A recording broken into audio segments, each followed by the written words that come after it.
by proclaiming the good news to all, especially the marginalized, the sick, grieving, and the dying. Love has no room for fear. Rather, perfect love casts out all fear. You say to your apostles, and now you say to us, as the Father has sent me, so I send you. I pray and ask you, Lord, for a deeper knowledge and assurance of your love, so that we too may go out and boldly share your healing love with others, especially those who inhabit the existential peripheries of life. Even though God is for us, many in the world are against us. Let us confidently take our places as health actors in sub-Saharan Africa and in the world, so that our lives are a noble thing in our contribution to healthcare service planning and delivery. Lord, may you bless the world, give health to our bodies and comfort our hearts. You ask us not to be afraid, yet our faith is weak and we are fearful. But you, Lord, will not leave us at the mercy of the storm. Tell us again, do not be afraid. We ask this through Christ our Lord.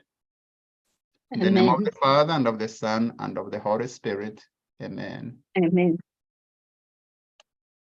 So thank you, Father Alfred Tumuisije, for that inspiring prayer. And so again, I want to say good morning, good afternoon, good evening. And I want to begin by introducing myself. I'm Sister Dr. Teresa Kirago, a member of the Institute of the Assumption Sisters of Nairobi from Kenya. Currently, I'm an adjunct lecturer in moral theology at the Catholic University of Eastern Africa, Nairobi, Kenya, and also at the Association of Sisterhood of Kenya, Chemichemi ya Uzima, Nairobi, Kenya.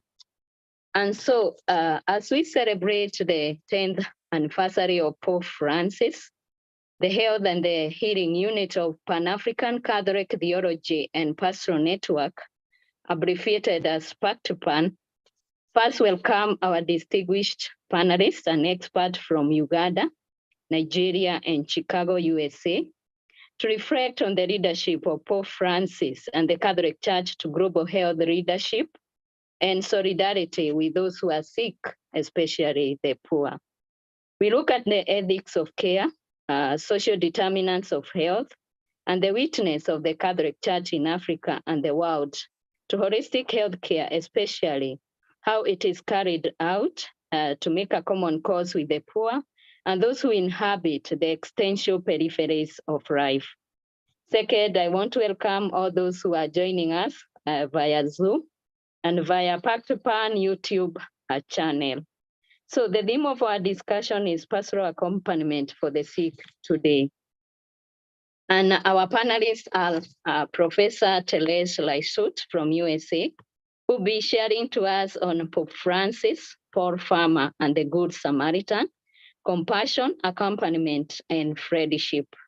Then also in the panel, we have Dr. Sam Olak from Uganda, who will be sharing with us the experience of the Catholic Church in Uganda through the COVID-19 pandemic.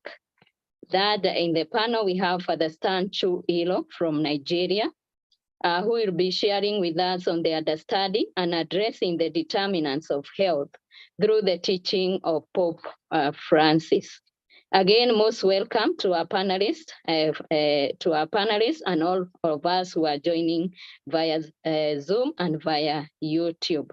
So this is how we are going to proceed. We are going to have each of the three panelists make their presentation to us.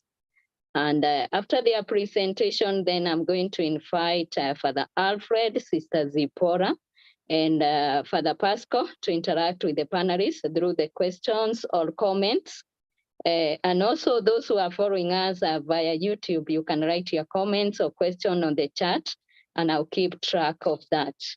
And so I just want now to invite our first panelist, who is Professor Therese Laisut. And as she is sharing her screen, I want to read her bio.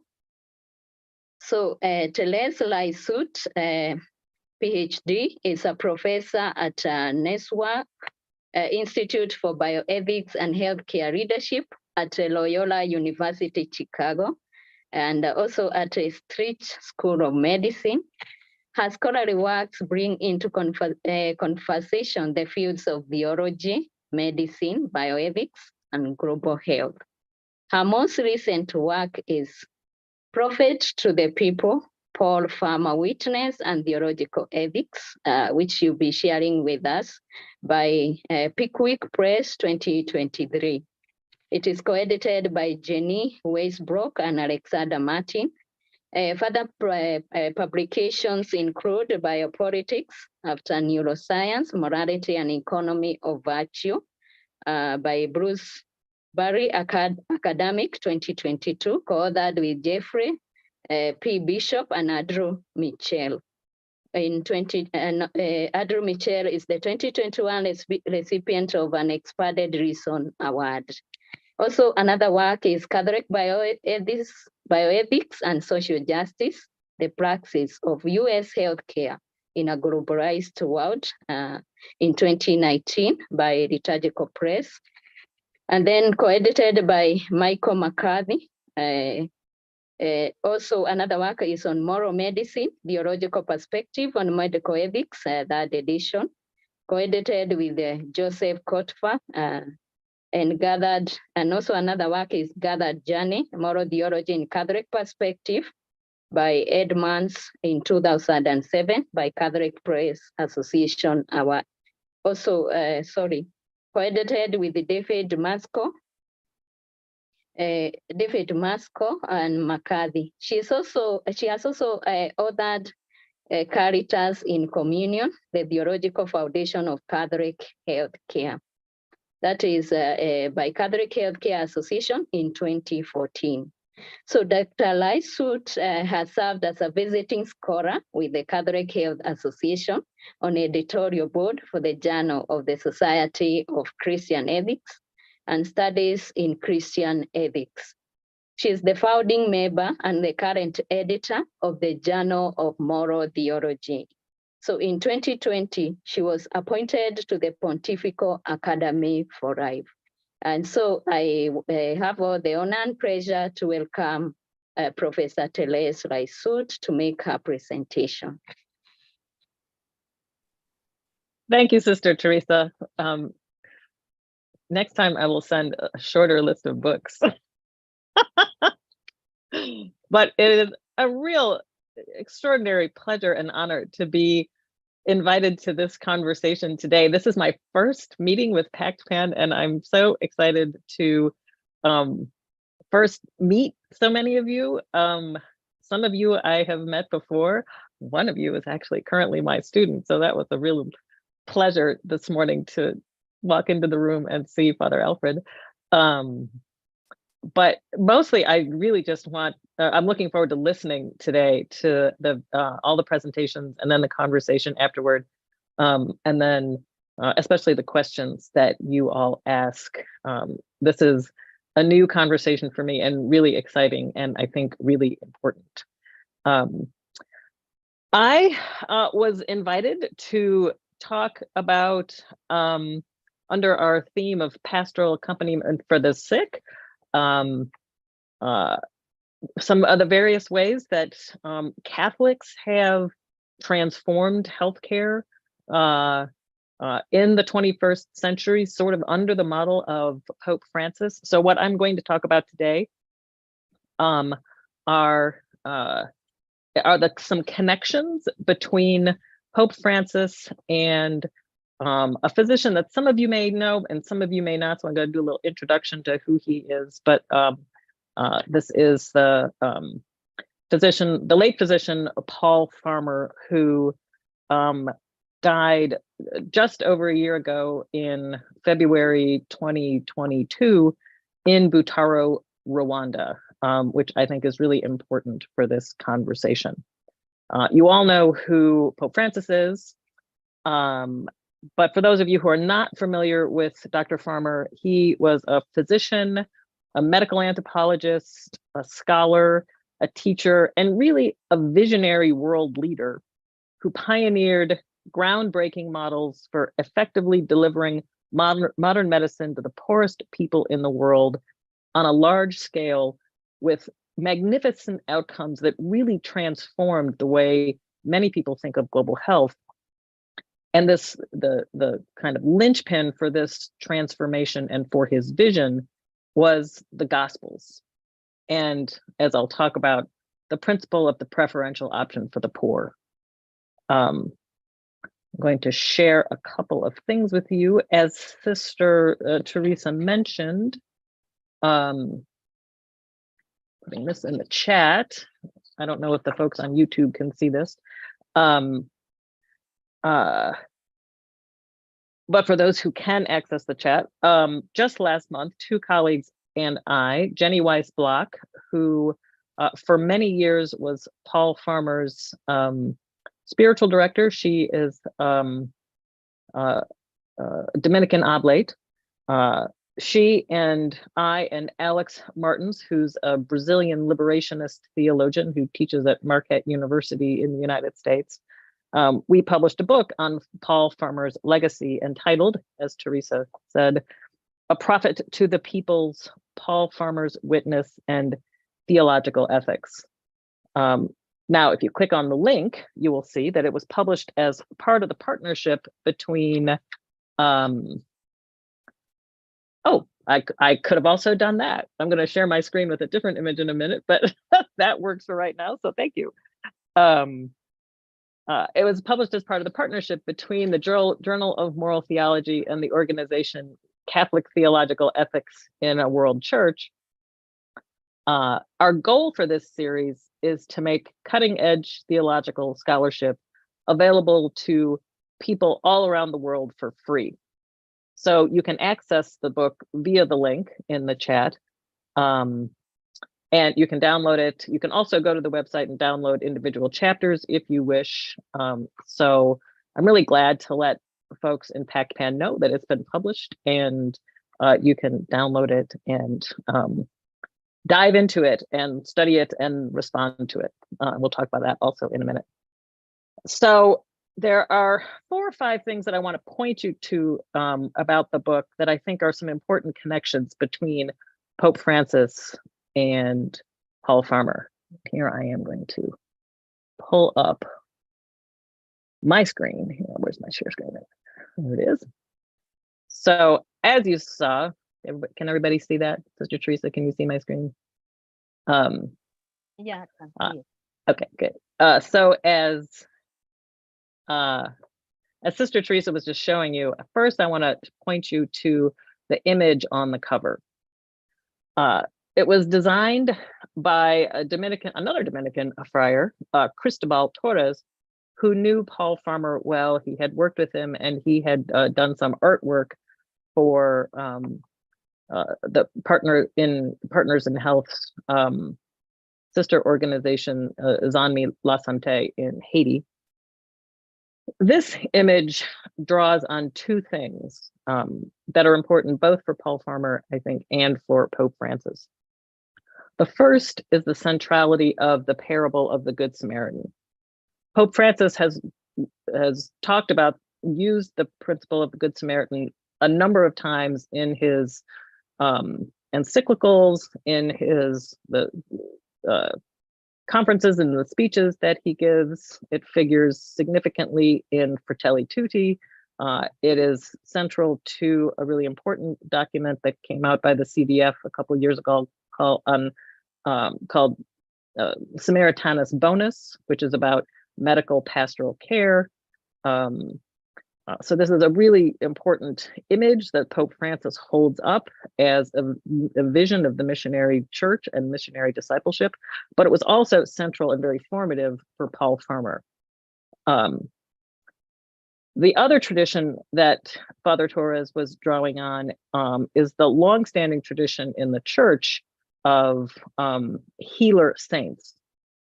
Often the saints, especially in the sort of early church and the patristic period, were referred to as unmercenary saints, or saints, people who healed the poor without asking for or accepting any payment. And there's a long tradition of these unmercenary saints, especially in the Byzantine iconographical tradition. So saints like the sisters Zenaida and Philonella, or more widely known, the physicians Cosmas and Damian. The title that they are given that is captured here on one side of the image, cover image, is the word anagaros, which in Greek means without silver, right? So they did their work without accepting any money. So Father Torres brought these two images together, this iconographical tradition of the unmercenary saints and the Good Samaritan, to create our cover image, which is called Unmercenary Paul, the Good Samaritan. Now, icons are supposed to point the reader to God, to the contemplation of God, to the contemplation of heaven.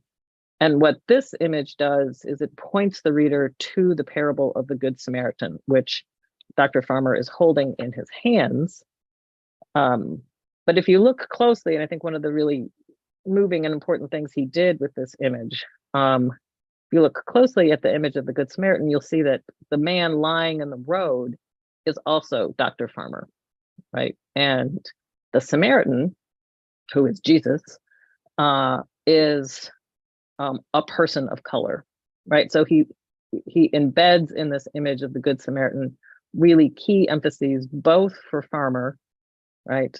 That we are not simply the ones that are ministering to the world, ministering to God, but that we are first and foremost being ministered to which enables us to go out and minister, but also that God is found and is one who lives among the peripheries. This perspective shaped Dr. Farmer's work from the beginning of his work when he was 20, 21, 22 years old. This brings us to a second connection between Dr. Farmer and Pope Francis, and that is their shared formation in the traditions of liberation theology. Pope Francis has made clear from his own personal accounts, but also, again, as we see developing through his encyclicals, that the Argentinian reception of the Second Vatican Council, captured in the movement called, the theology of the people, is a particular variant of liberation theology, and has deeply shaped Pope Francis's message to the world, his understanding of the church, his understanding of evangelization, and his understanding of the role of the peripheries as a place not only, again, of ministry, but of places where we encounter Christ. Likewise, Paul Farmer, very early in his education, while he was still in college, discovered liberation theology, in a key moment being the assassination of Saint Oscar Romero, whose feast we celebrated yesterday. That moment introduced him to the works of Leonardo and Clodovis Boff, to Gustavo Gutierrez. And so many of the key commitments of liberation theology became crucial for the way he envisioned his work as a physician and the work of his organization, which he later founded Partners in Health with a few other people. So all through their work, they're very articulate that these commitments from liberation theology shape how they think, how they see, how they do their work. Oh, and you can see this in our table of contents. So if you scroll down or hop to the website, let me find my table of contents. We have an entire section with various theologians reflecting on how liberation theology both shaped Dr. Farmer's work and how his work sort of amplifies and advances the tradition of liberation theology. And I won't go through, all of the ways that that he does that, but I think, some key ones that we see shared between both him and Pope Francis are, first and foremost, the commitment to the preferential option for the poor. So central is that for his work that the motto of his organization, Partners in Health, is practicing the preferential option for the poor in healthcare, right? So the poor and caring for the poor are at the center of everything they do, which is really quite different for a healthcare organization.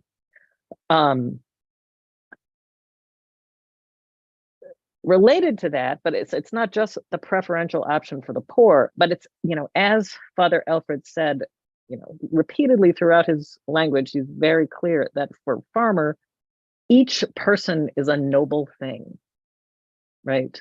And this, adopting this perspective, right, both from the Catholic tradition, but also from liberation theology, really makes an enormous difference in how he was able to practice medicine, and made what he did in his work look very different than what lots of even Catholics do when they're delivering healthcare.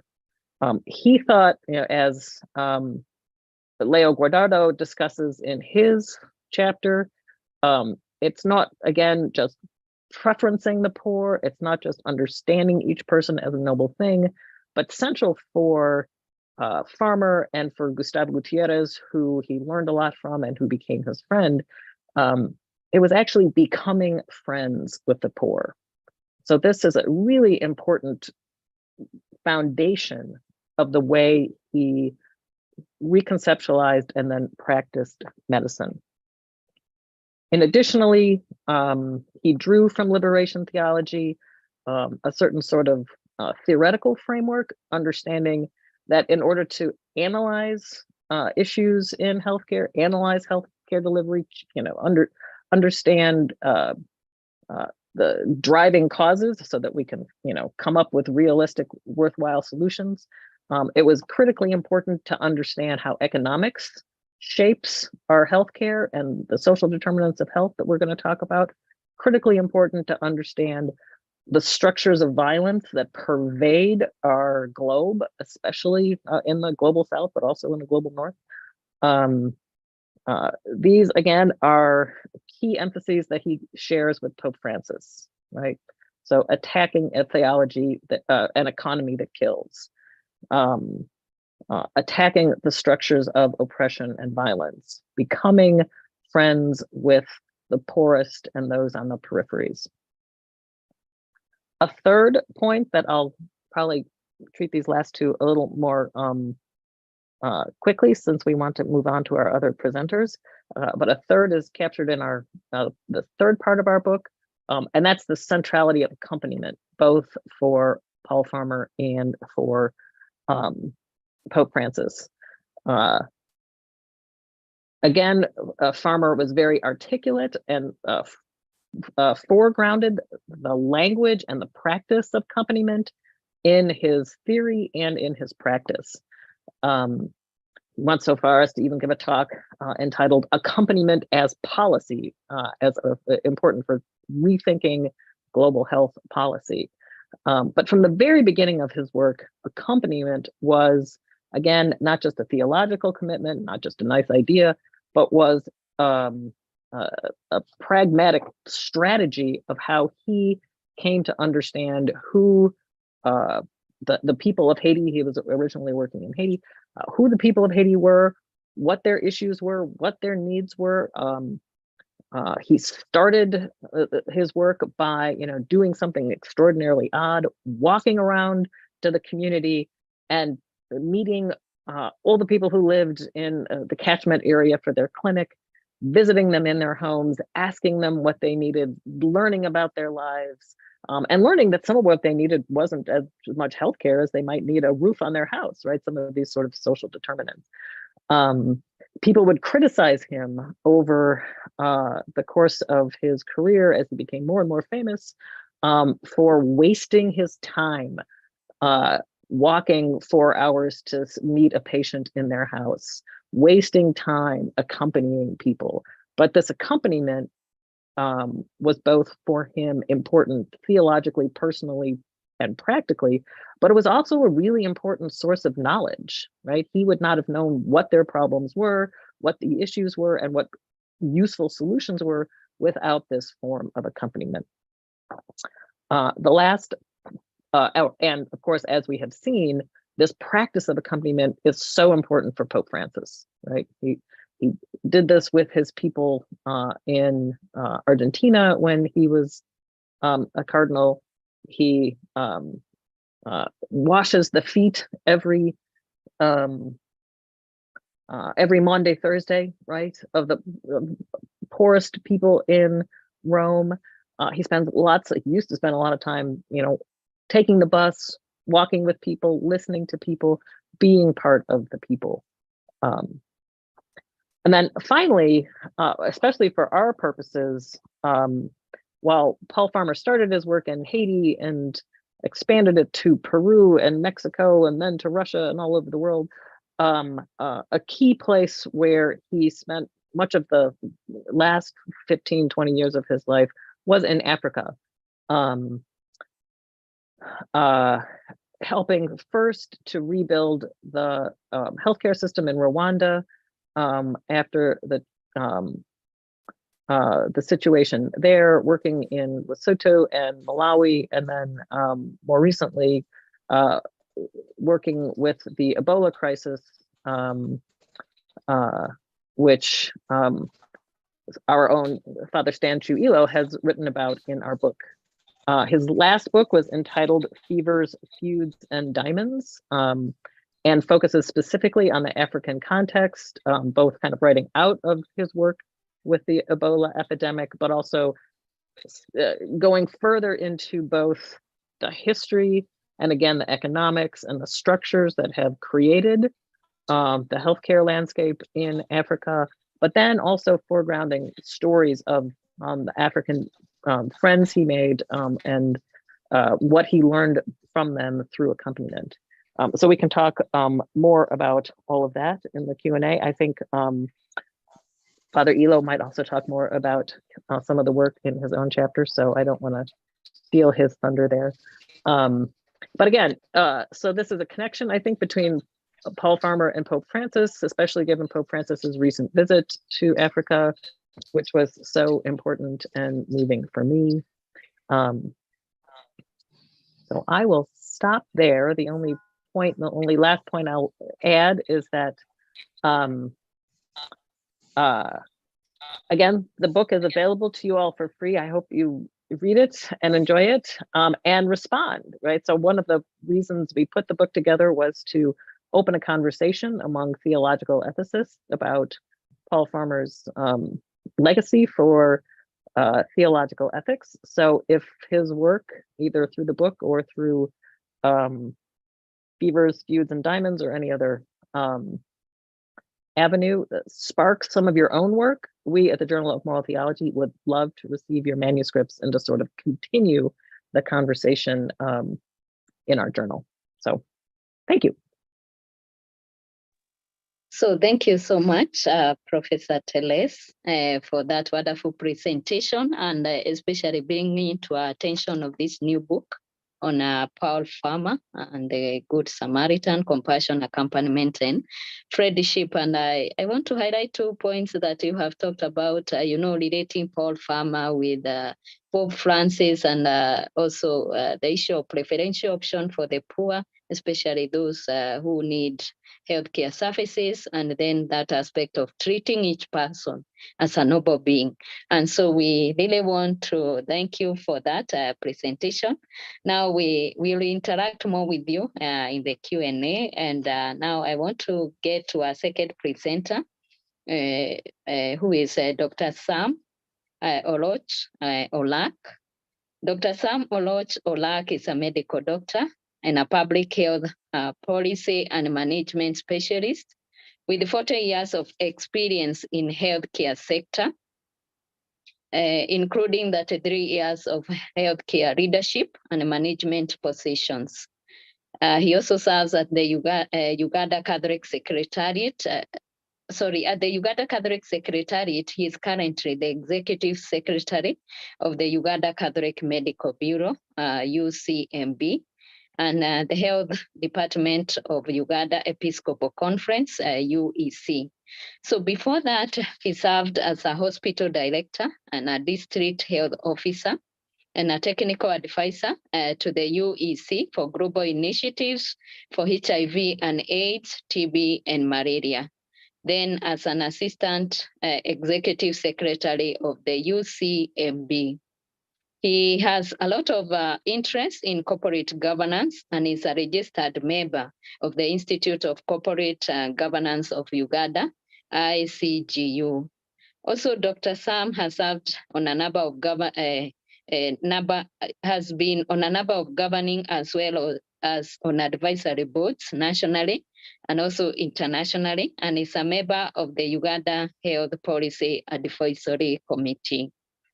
That is HPAC for Ministry of Health in Uganda. So I want to take this opportunity to welcome Dr. Sam to share with us on the experience of the Catholic Church in Uganda through the COVID-19 pandemic. So Dr. Sam, you're welcome, and I would kindly request you to put your video on. Welcome. Thank you very much, Sister Terry. I think I'll put my video on just in case some people are not able to see it. I can't see it from here. Let me know. We can see you perfectly well. Go ahead. Okay, thank you very much. I am sharing very little of our experience over the last 3 years, particularly the first 2 years of the COVID pandemic in Uganda. And I want to repeat, what I'm presenting now is really a very small fraction of the whole thing. I don't know why my screen is not moving. Let me unshare and then share again. I was trying to move it and it wasn't moving.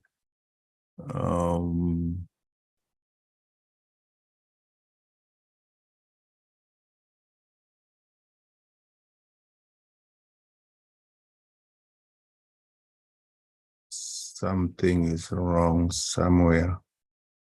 I'm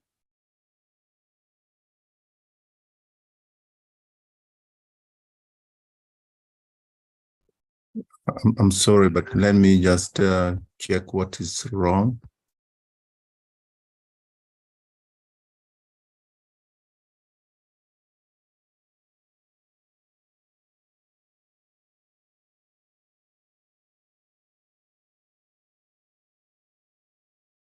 Okay, let me share again and I see what it goes on.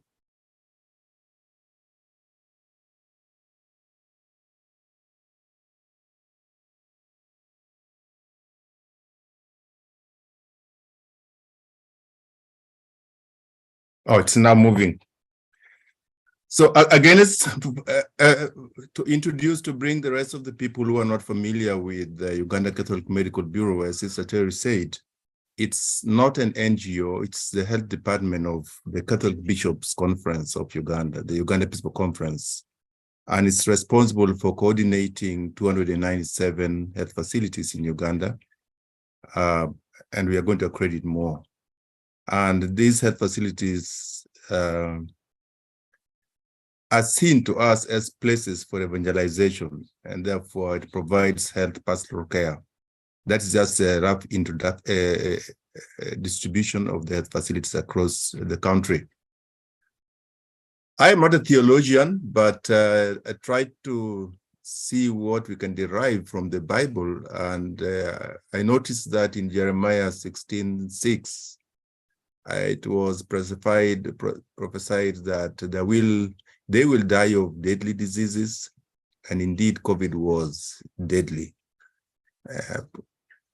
Prophet Amos said, I will bring famine, not of bread, not of drought, of water, but of hearing the word of Yahweh.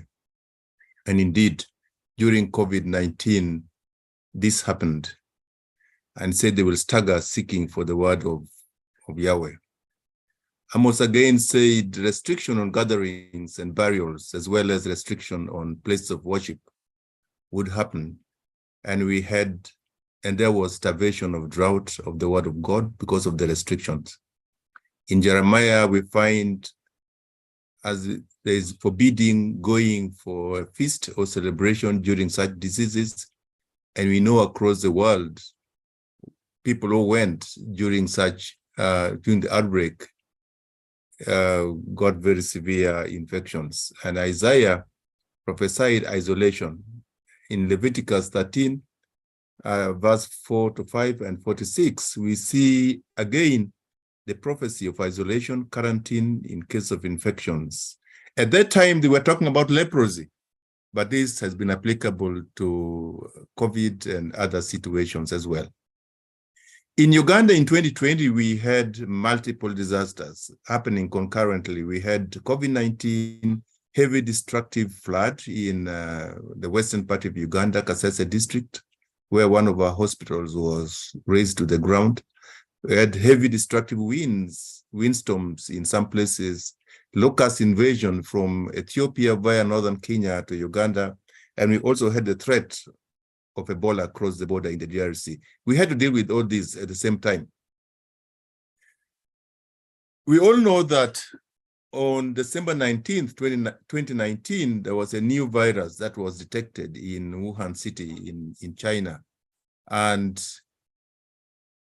January 12th, WHO confirmed that a novel coronavirus was the cause of the severe respiratory illness. And WHO later on in January, at the end of January, declared the coronavirus outbreak a public health emergency of international importance.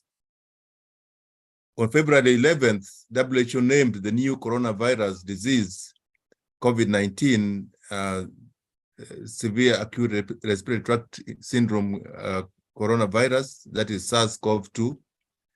And on March 12th, 2020, declared it a pandemic. And on March 18th, 2020, Uganda preemptively suspended mass gatherings.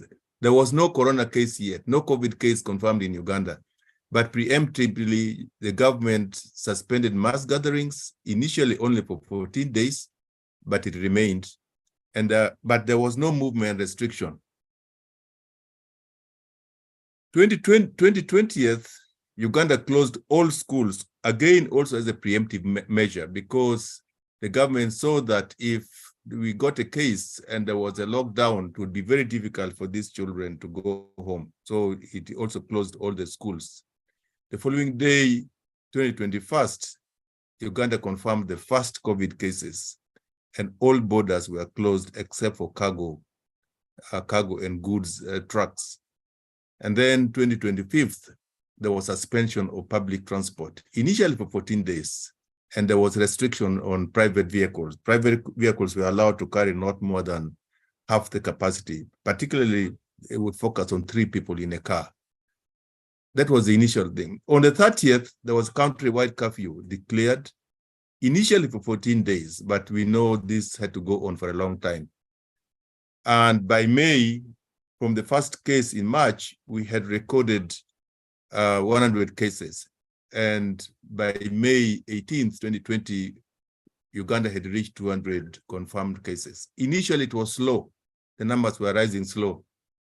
When I last checked, a few days ago on March 23rd, the total confirmed corona cases in Uganda were 170,558, with a death of 3,630, and 100,431 had recovered. I imagine that the rest, adding to this total of 170, are mild active cases or even asymptomatic cases. The 2 graphs we have here, the one on the left shows us the 4-5 peaks, and the 5th peak being very, very low, and towards really what we would call the current situation where there is apparently no COVID disease. And the second peak was the thickest. It was a bit short, but had so many cases. And on the right, you see the pattern of death cases that we had due to COVID. On the right, you see the map of your districts where still a few cases are being reported, but these cases are not really hospitalized. These are mild cases in the communities now, but those are where we are seeing a few cases of COVID at the moment. So the government technical response initially focused on prevention of entry and spread. We didn't want COVID to come in from Kenya, Kenya, Tanzania, and the rest, and other countries into Uganda. Then it moved on control and reduction of mortality when we now had no option because the cases were here. And then we moved eventually to home care management of mild cases because health facilities were overwhelmed. And finally, we moved into building herd immunity through vaccination, but we know also we had herd immunity because of the heavy community infection. I have not written in the presentation, but personally, I want to thank the fact that we had Omicron, the Omicron virus, which was very infectious, spread very rapidly, but caused mild infections. And so many people got it, and I think we got a lot of herd immunity from it. The government focused on building capacity of the national and regional referral hospitals to handle all COVID positive cases. And initially, discharges of even mild or asymptomatic cases was celebrated on TV. We appealed. I personally made a number of appeals to government to build capacity of the general hospitals, including the ones of the churches, to handle mild, moderate cases. But this appeal failed. Not even the government general hospitals had support because the government focused on the regional and national referral. But soon the regional referral hospitals got overwhelmed, especially during the second wave. There was difficulty in finding placement for severe cases. General hospitals took over by themselves. They took over management of mild, moderate cases, even if they had not been authorized. Private hospitals charged very highly, about over Uganda, 5 million shillings per day for hospitalization. That's about $1,400 per day. And many people died, especially in the second wave, and the poor people could not afford this amount of money. I say the Lord saved Africa, including Uganda. From this graph, you can see on the right, the trend of infection, the blue up there, I think United States, the red one is Italy. And then the lower graph on the right is, I think, comparing the blue one is Nigeria and Nairobi. But this is what I got when I was searching. But generally, we all know that surprisingly, infection was low in Africa, and even the mortality rates were quite low in Africa in general. So what was the response of the Catholic Church in Uganda? There were two lines of response. One was by the bishops in terms of offering a spiritual response, and then also there was a technical response led by the Uganda Catholic Medical Bureau where I sit. And I would say most of the departments, almost all the other departments at the Uganda Catholic Secretariat went on leave. They went on leave because they had no travel waivers. We in the health department of the Bishops' Conference were given travel waivers by government so that we could coordinate services. We could also partner with them. So we remained active. In fact, I remained in my office. I have remained in my office from the beginning of the COVID pandemic to today. I have never had any travel restriction across the country. The president or chairman of the Uganda Episcopal Conference issued a circular indicating that the church had to comply with government directives aimed at controlling the pandemic and mitigating its effects. It was also guiding on how to maintain pastoral services to the faithful and for the priests and religious themselves. We, as UCMB, provided technical support to the chairman in producing that document. and also ensuring its compliance with the government directives. Again, I say Africans, including Ugandans, surrendered to the Lord in the wake of COVID-19. The early predictions had suggested that there would be massive infections and mortality in Africa due to COVID-19, due to lack of expertise and technology. And I must say, for example, when it comes to that, in Africa, I think Uganda really has had the greatest experience in the control of Ebola across Africa. It was predicted that there would be total collapse of the economy, but this was never to be the case, this sort of prediction. We have had challenges with COVID, including the economy going down, but not a total collapse. And therefore, I would say Africa was the most resilient in the face of COVID-19. In Psalm 23, verse 1 and 4, we are told, the Lord is my shepherd, I shall lack nothing. Though I pass through a gloomy valley, I fear no harm. And so people prayed with confidence in silence from their houses because of the restriction. They could not go to churches and so on. They prayed from their houses. There were televised masses, masses on YouTube and masses on radios. Those who could afford attended. Some people engaged with individual priests and organized masses in families. And these priests rode on motorcycles because somebody was allowed to ride on a motorcycle alone without carrying another person. But some people eventually started losing hope when the restrictions were being extended and extended. They started losing hope. On the technical side, the health facilities stood by people. They maintained their presence with the people, ensuring continuity of service. I told you that we had travel waivers for the health department to coordinate the network. The health facilities obtained travel waivers locally in the districts. Their ambulances were allowed to move, but we also know that some health workers were harassed at night when they were going back from duty. They were harassed, but eventually these were sorted out. We strengthened online technical support to our facilities and to the dioceses. We continue doing training for them online. We had a mixture of on-site office work, on-site in the office, and also working remotely.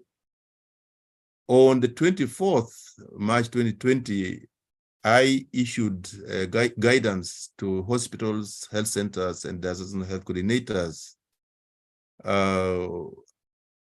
about the pandemic, and in brief, how we needed to move, and promised to give them further guidance as the situation advanced. We collected and circulated means of health communication and training materials to health facilities digitally. And again, here I want to say, when Ministry of Health started doing training, it focused on the regional referral and the government general hospitals, and our own hospitals, the faith-based hospitals, were left. So we had to pick these materials and circulate to our network and ask the hospital leaders, managers to train their health workers.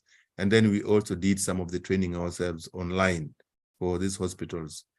Thankfully, all our hospitals and diocesan health coordination offices are connected on digital communication, electronic communication.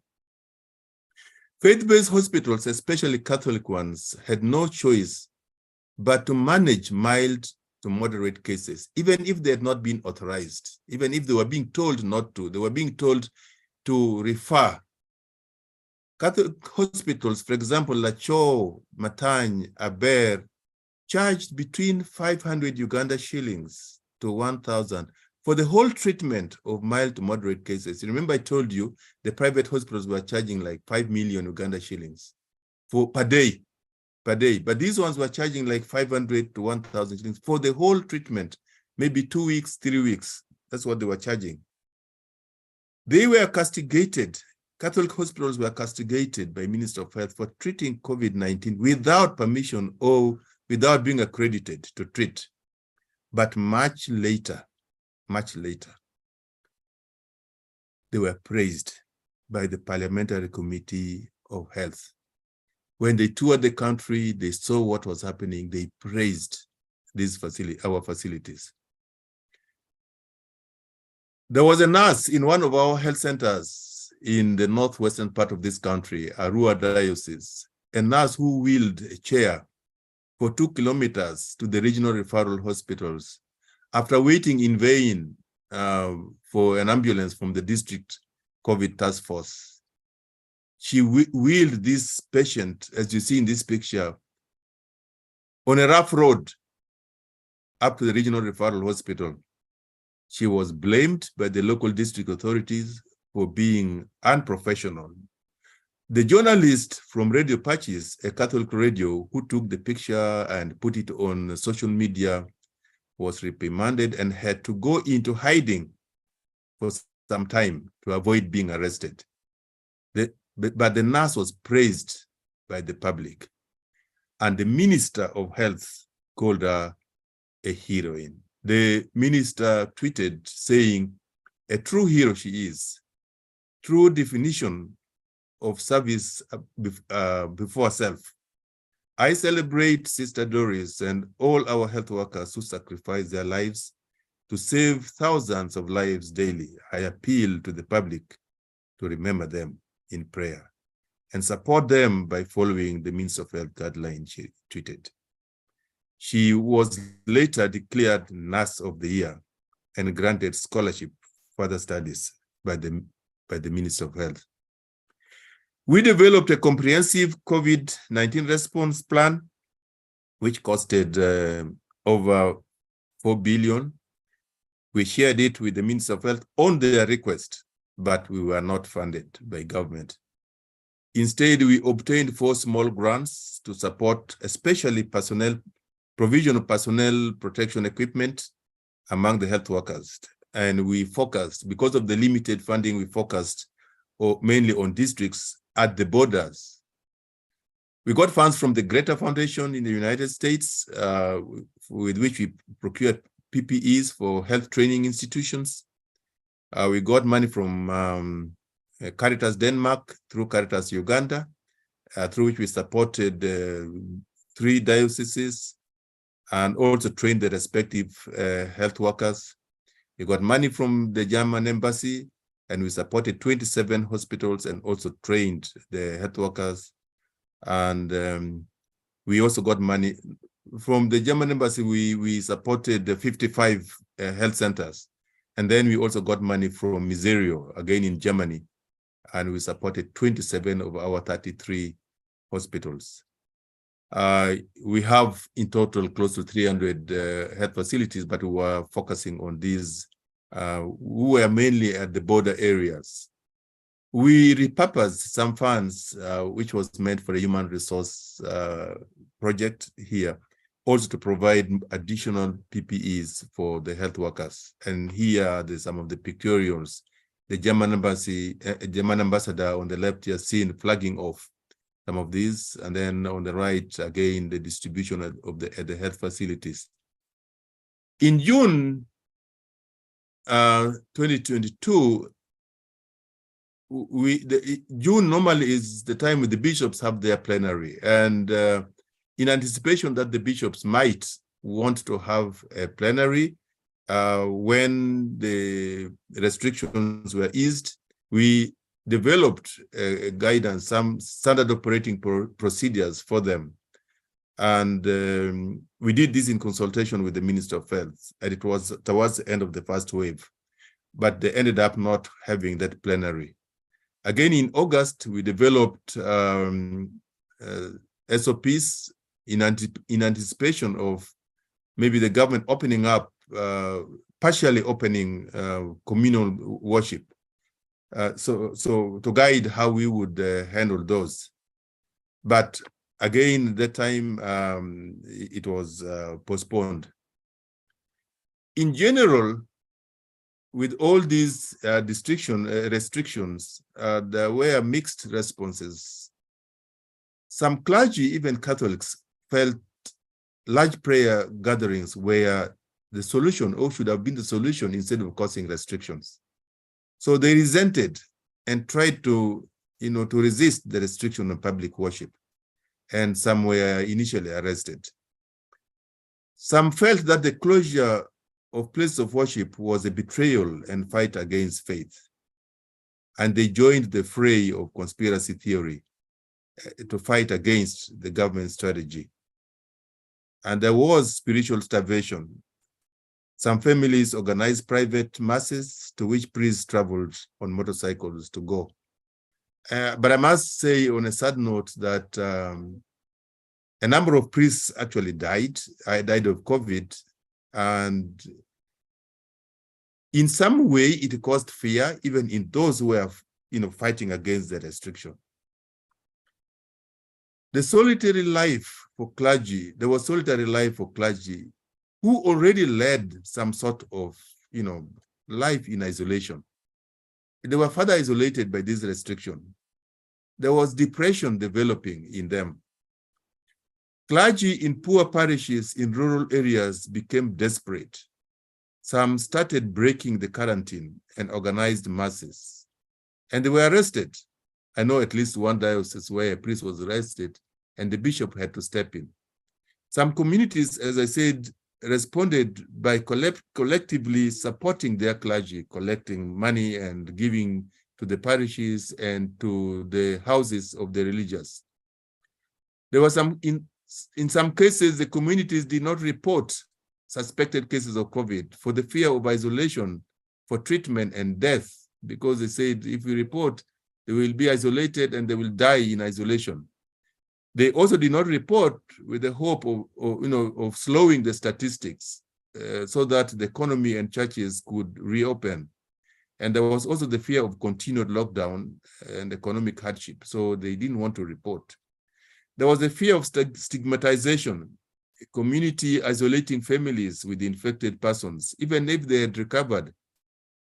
And also there were indecent burials that broke cultural norms. In our societies, people want to be with the dead, they want to stay near the dead, they want to touch.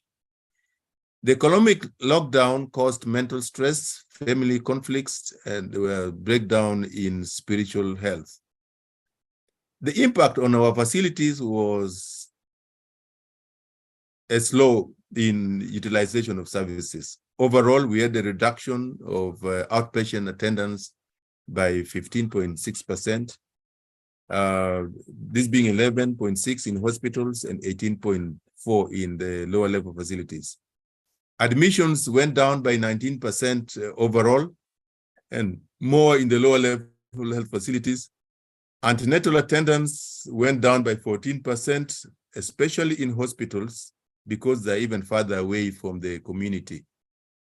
Major surgeries went down by 6.9%, both in hospitals and the lower level facilities. We have a category of lower level facilities called Health Center 4, which basically are like mini hospitals. They also carry out major surgeries. These, of course, started rising as the COVID, towards the end of the year. Facilities tried to, see how to cut down on costs in order to let them to go around their budgets. And you can see the major thing they tried to do was service delivery optimization. Things which were not very essential, things which were not emergency, were largely pushed aside. And generally, this shows you how people tried to work around their expenditures. They also tried to work around the salaries of the health workers because they wanted to retain health workers. Many organizations in Uganda actually sent away health workers or had very heavy cut down on their staffs.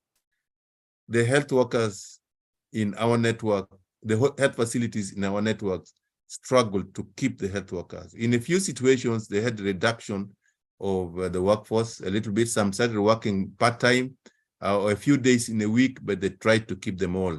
Here at the Secretariat, I was able to keep all our health, all our staff. We are the largest department at the Secretariat.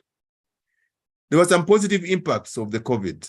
One, there was a reduction in wash-related infections, water, sanitation and hygiene-related infections, diarrhea and vomiting and the rest. There was a significant reduction.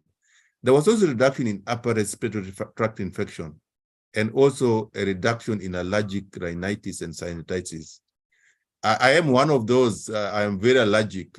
Kampala is too polluted for me. And I must say that even now, when people are not putting on masks, I move around down now in masks. But when I'm in the house with people, I remove my mask. But outside, I put on my mask because of the pollution. I learned that.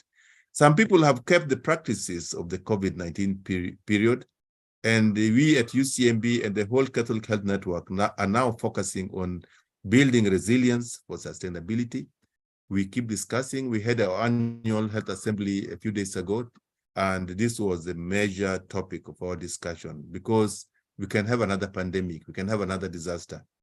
We have also enhanced our digital platform and approach to technical assistance. We do a lot now from remote, and we are also making further advances into e-learning and telemedicine. I want to stop there and thank you. Thank you so much, Dr. Sam. Thank you so much, Dr. Sam, for that wonderful personal experience of the Catholic Church in Uganda through the COVID-19 pandemic. Indeed, it was a personal experience. And what I must highlight some points that I've gotten from you is that COVID is still with us. I was struck when you gave, by March 23rd, 2023, that COVID is still allowed with us. And then also we see the church response in regard to the spiritual and the technical support that they have given, that they were able to give to the people. But more especially, I like what you have added with the need for resilience for sustainability, because COVID is gone. Tomorrow we'll be talking of another pandemic. Is the church ready, or is the church together with the government able to build that resilience for sustainability? So thank you so much for that, and we'll interact with you after this. So I want to invite the third presenter, the third panelist of the day, Father Stan Chu Ilo. So Stan Chu Ilo is the research professor of the World Christianity and African Studies at the Center for World Catholicism and Intercultural Theology at DePaul University in Chicago, Illinois, USA. He is an honorary professor of religion and theology at Durham University, England, and a visiting research scholar at the Institute of African Studies of the University of Nigeria. He is the coordinating servant of the Pan-African Catholic Theology and Pastoral Network, PACTPAN, and North American coordinator of the project Doing Theology from Existential Peripheries, a project of the Dicastery of Integral Human Development of the Holy See. He is the author or the editor of numerous work, including Someone Beautiful to God in 2020, Wealth, Health, and Hope in Africa, Christian Religion, published in 2018, Pentecostalism, Catholicism, and the Spirit in the World in 2019, and Handbook of African Catholicism by Orbis in 2022, and then Ecological Ethics for Cosmic Flourishing by Cascade in 2022.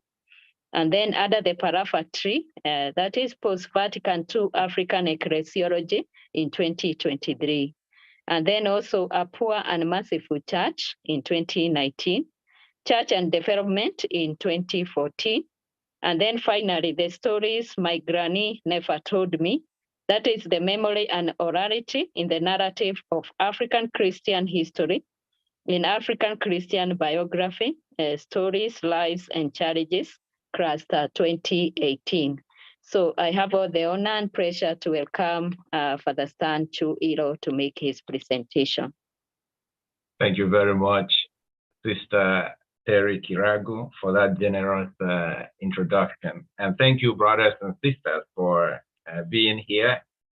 Like my people say, when you are the last speaker, people can excuse you if your presentation does not impress, because you can as well say others already said what I had wanted to say. But I do wish to concentrate in this presentation on what has been a central driver of my research since COVID-19 began, which is the question, what makes people sick and what can we do about it?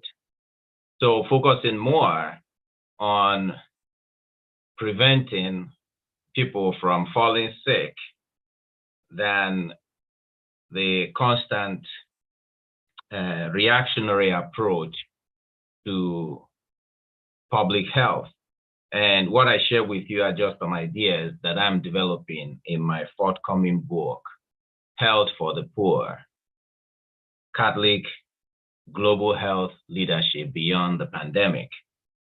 So how do I see Pope Francis and the teaching of Pope Francis helping us to find these convergence from the point of view of Catholic social teaching, as well as Catholic ecclesiology, the Pope's image of the Church as a field hospital, and recent development in public health and biosocial medicine today. So I hope at the end of my presentation, we can answer the question that Geoffrey Rose kind of stimulated in public health and medicine in his pioneering essay, Sick Individuals and Sick Populations. Then also the question between lifestyle and individual choices within the context of global economy that is built on the foundation of neoliberal capitalism. So finally, I think the focus that Pope Francis is making, even though he doesn't explicitly make that, and I don't have time today to develop this corpus of work, is a movement from a biomedical approach to healthcare to social justice approach to healthcare. So let me look at first some of the key terms that I think are recurrent in answering the question, what makes people sick? Why do people fall sick? And I know theologically we say that people fall sick. Sickness is as a result of the fall. So because of sin and evil in the world, then we live an imperfect world where we face the cycle of health and sickness, life and death, and also suffering, pain, and the consequences of it, part of our human finality and the imperfections and the contingency of creation and history. So the discussion in public health / global health about what makes people sick goes back to a conference that was held in Alma-Ata. Alma-Ata is in Kazakhstan in 1978, where this question was raised. And there were 5 statements that all the participants from different countries under the aegis of the United Nations and WHO agreed on as some kind of commitments or vision or strategies or perspective for looking at what makes people sick. And the answer is we should look at some of the determinants rather than just focus on etiology of diseases. let us look at some other things that the convergence of which bring about sickness. So first was, there was a strong affirmation that health, which is a state of complete physical, mental, and social well-being, and not merely the absence of disease or infirmity, should be considered a fundamental human right. And the attainment of the highest possible level of health is most important, not only for individual communities, but global health can only come about when every person in the world is healthy. Because the disease of one person in Rwanda is also the disease of another person in Chicago. The world did not know that, but COVID has given us even greater certainty about the truth that we are all implicated in the health and well-being of everyone on this planet Earth. Number two, in order to achieve this healthcare for everyone in the world, existing gross inequality in the health status of the people, especially between the developed and the developing countries, as well as within countries, among the rich and poor, is politically, socially, and economically unacceptable. So the health of every child of God on earth should become, therefore, the common concern of every person. Number three, the agency of people, especially the poor. The people all over the world have a right and duty to participate individually and collectively in planning and implementing their health care. So health care is not something that you impose on people or you give on people. And we know that the kind of authority that doctors have over patients is of sort that the patient trusts the doctor.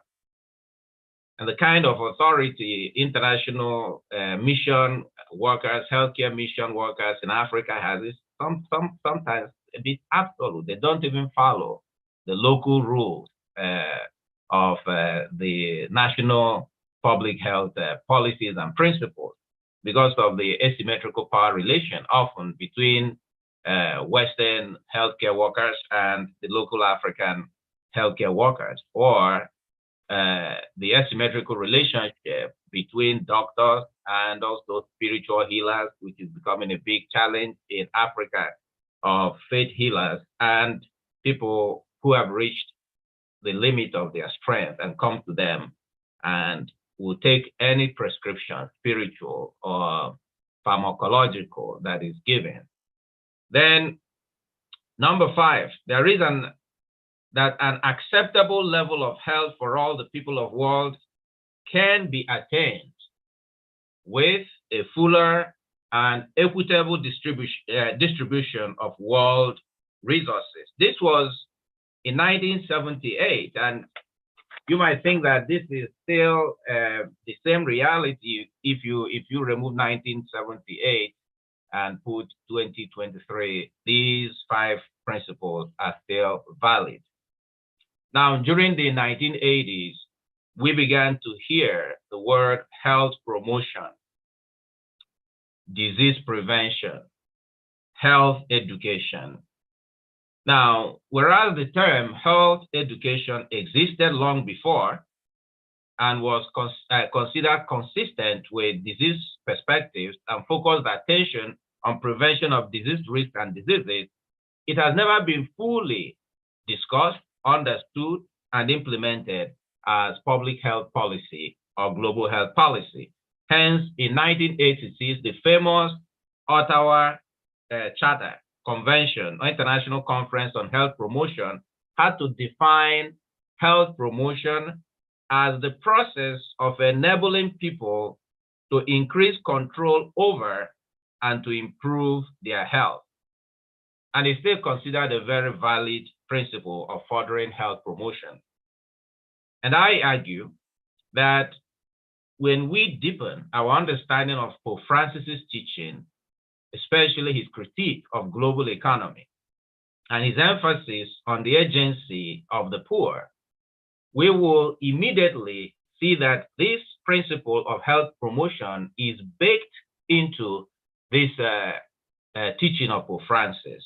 That is, again, I repeat, the charter says the process of enabling people to increase control over and to improve their health. So how can the poor do this? How can someone do this? How can you have control over the choices you make about your health when in many countries in Africa, we don't have universal health coverage, when they don't have access to good, clean water, sanitation, they don't have a good job, and they're already suffering from comorbidities as a result of poverty.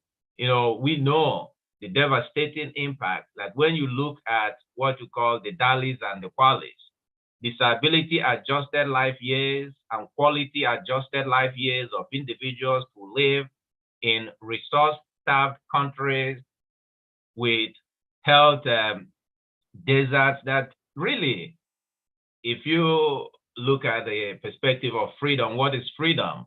Like Amartya Sen, writes in Democracy as Freedom, that you cannot have freedom really and exercise authentic freedom, if you cannot make choices. The choices are not available to you. And then going back to Aristotle, who says that only those who have satisfied the basic necessities of life can come to the agora. So how can they have control when they don't have the means to exercise that control? They don't have the knowledge to understand the difference between the choices they have to make. And you have these various forms of structural violence that impede the possibility of the poor exercising control and agency. Pope Francis is calling not just for option for the poor. Now he has started using the word option with the poor. And so in one of his discourses, he says, what makes you, a theologian, think that you are the voice of the poor? The expert that we need today when talking about the poor are the poor themselves, who are the best in telling their own stories and becoming authentic protagonists of their own history. So in the new millennium, based on this discussion going on, in the new millennium, it was increasingly realized that health promotion, health prevention, and health protection cannot be fully understood unless people develop a social justice approach to understanding healthcare and holistic health. And that's how the emergence of this discourse of social determinants became really a driving force for global health as well as addressing health inequity. Why? It was now being seen that we are seeing new infectious diseases within the last 30 years. We've seen diseases like the Middle East respiratory syndrome, MERS, the severe acute respiratory syndrome, SARS, of which COVID they belong to the same family. And now Marburg has been there since the late 1960s, but now we see it in Africa, but it didn't start in Africa. I think it started somewhere in Germany. Then we have Ebola and COVID. And these diseases, you cannot localize it in one area. When Ebola occurred in Africa, many people from the West fled Africa. They saw this as just a continuation of the stigmatization of African agents, the African history, the pollution of African space, and the contamination of Africa, what I call the narrative of contamination. So, but now, because of the new infectious diseases, the world began to see that there is the need to now look at healthcare of the whole population. So Jeffrey Rose's sick individuals and sick populations had to be expanded beyond people thinking of just locality to look at the entire globe. That is why in 2005, at the 6th Global Conference on Health Promotion in Bangkok, the conference was structured around 4 themes that I think continue to actually drive conversation today. One is, how then do we look at ecological crisis that we are facing and how it is influencing global health, individual health? Who are the partners and stakeholders in global health? So you have to bring in every agency, every person is involved, church, mosques, tabernacles, synagogues, everyone is a stakeholder, local communities, women's group, and all forms of social capitals were now had to be harvested in order to expand the agency and the horizon of possibilities for collective action in order to confront our collective concern. In this case, how do we grow healthy population? Then the question of economies of scale. How can we even have, that time they were still talking about healthy, friendly globalization. And then it was narrowed then to finding a central driver of global development agenda. That is that you cannot talk about healthcare in isolation of questions of poverty and global development when countries like Africa are drowning in debt and drowning in all forms of destructive economic practices, so often implemented by Western companies and now Chinese companies and their African co-conspirators who are complicit in creating what some of us are calling now a second or third phase of internal colonization of Africa by these big men and gatekeepers. So, and then civil society, and how do you address the corporate practice that is fueling this kind of factors that all converge to bring unequal health care and make people sick. So what makes people sick? Why do people get sick? Now, that takes me to the final part of my presentation, the social and commercial determinants of health, because the world grew then to that point where it became clear that where you are born is what determines what happens to you, the sickness that you carry, and how you die. Actually, Aristotle, many years before people started to talk about all these things, social determinants, commercial determinants, or religious determinants, had said, when someone dies, find out where he or she was born, and then you can know what led to his or her death. Now, that's not including maybe even injuries. Now, you can think of people who die from car accidents, people who die from gun violence in the United States, people who die from war, dying from war in many parts of Africa, in Congo, in Ethiopia, in northern Nigeria, in South Sudan, in Central African Republic, or in Ukraine today, that what makes people die is determined by where they live. So if people who are dying in Ukraine lived perhaps in the Scandinavia, they would not have died.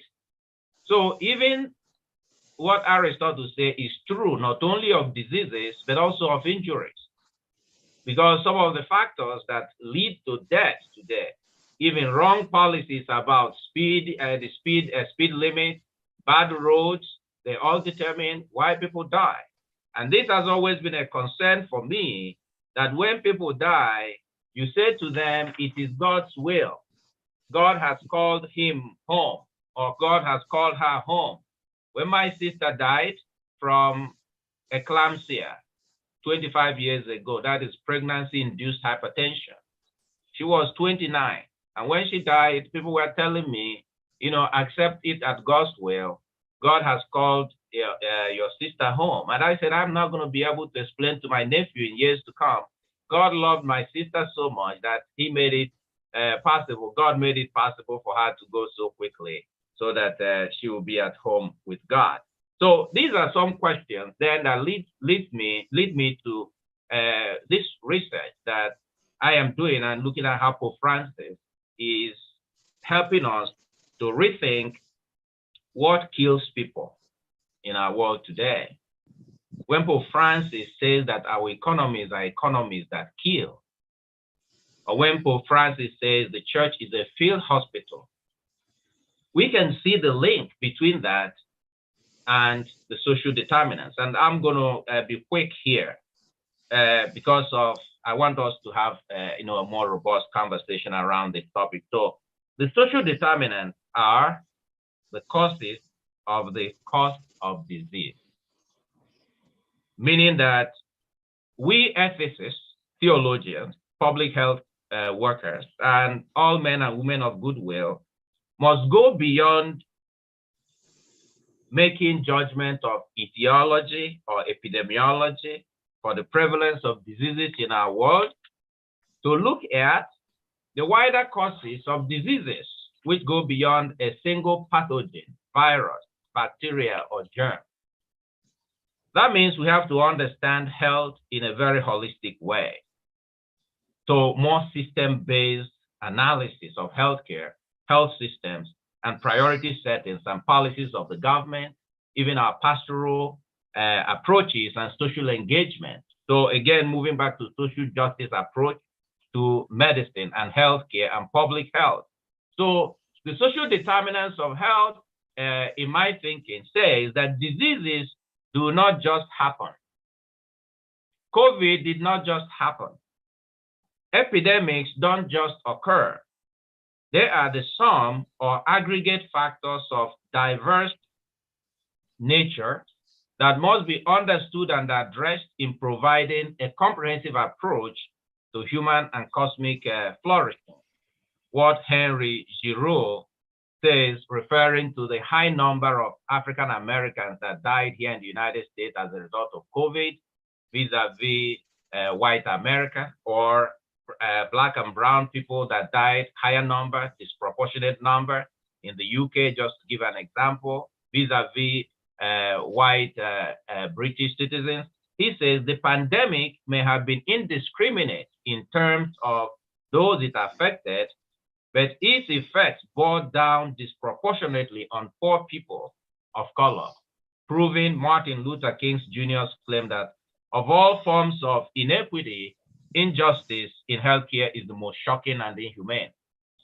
So let's listen to the African director of WHO today in a recent commentary as a way of pulling together what we're talking about, social determinants, but now what the world is beginning to even look deeper into, the commercial determinants, the economies that kill, as Pope Francis never ceases to remind us. So Dr. Tedros of Ethiopia says, and I quote, "Health does not begin in clinics or hospitals any more than justice begins in law court or peace starts on the battlefield. Rather, health starts with the conditions in which people are born and raised, in schools, streets, workplaces, homes, water sources, kitchens, and in the very air we breathe." So what Dr. Tedros is reminding us has been framed as commercial determinants that are often now even more dangerous, more destructive than the social determinants. So in a special issue of The Lancet, Ilona Kingsbush writes, "Health outcomes are determined today by the influence of corporate activities on the social environment in which people live and work, namely the availability of cultural desirability and prices of unhealthy products. The environment shapes the so-called life world, lifestyle, and choices people make, ultimately determining health outcomes." So we must look at some of the major risk factors for diseases and injury in our world today, such as tobacco, alcohol, ultra-processed foods with high amount of sodium and cancer-causing carcinogens, sugar-sweetened products, major industries and profit drivers for powerful transnational companies. Much of our international system in trade, finance, and even development practices support the drive for ever-increasing profit and economic growth over the social, environmental, and health impacts of commercial products or practices. So I argue, finally, when profits are threatened, some of these companies, you see them in Africa, Coca-Cola. I mean, I don't want to out any person, but most of the sporting advertisements you see are of drinks, of food. Check it out yourself. It's never about maybe how to live a healthy lifestyle. Most of it is actually tying it to say that you can play like Ronaldo or Messi if you're drinking Coca-Cola or Pepsi, or you can win the African Cup of Nations if you're drinking, what's the drink they use for that advert? The drink is one version of beer, not stout, but I will remember soon. They are lucky that it just escaped my mind.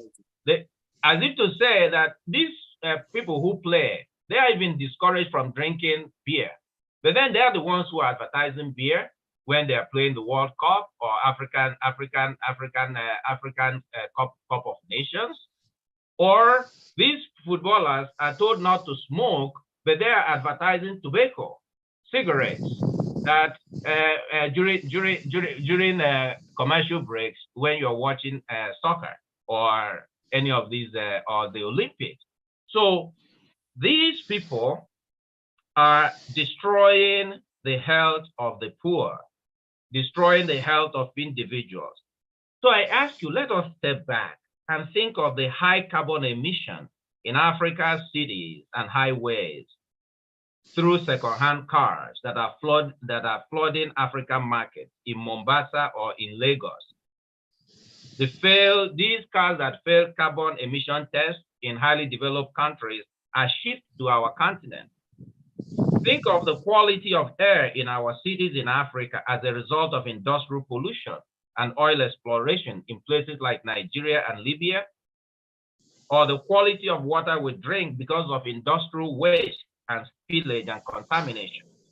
Think of Africa's rich vegetation in the Congo that has been destroyed through urbanization and unregulated industrialization, and the crisis of waste disposal in Africa. So someone said that all these diseases, all these things I mentioned here, you find out from research, whether it's sodium, whether it's sugar-sweetened products, they are increasing the prevalence of many non-communicable diseases like cardiovascular diseases. They are making our kids become diabetic as early as in their 20s and 30s. They are leading to increase in cancer in Africa and in many other parts of the world, but I'm concentrating on the data on Africa, and then leading to chronic kidney failure. So we must therefore think of how these commercial practices are manufacturing death in Africa. And I think we don't have time to look at even the epidemic of waste pollution in Africa, that 25% of our people are living around garbage dumps that are not processed, that are exposing them to all forms of health risks. That how do you burn these wastes? And then the fumes that are going into the air, and population scavenging in garbages. So I think, finally, that what Pope Francis is asking us to do can be captured in his message during the Year of Mercy, when he talks about we need to heal these wounds of the people who are sick. We must pour the oil of consolation to bind the broken and the wounded and cure them with solidarity and vigilant care. Now, in the conversation that will follow, I can unpack more the 3 A's that I think Pope Francis's teaching tie to the 3 A's that I have tried to, the 3 P's that I have tried to talk about. So Pope Francis asks us to be accountable, to accompany people, and to act. And public health people are asking us today to do what? To promote health, to prevent diseases, and to protect the population of everyone.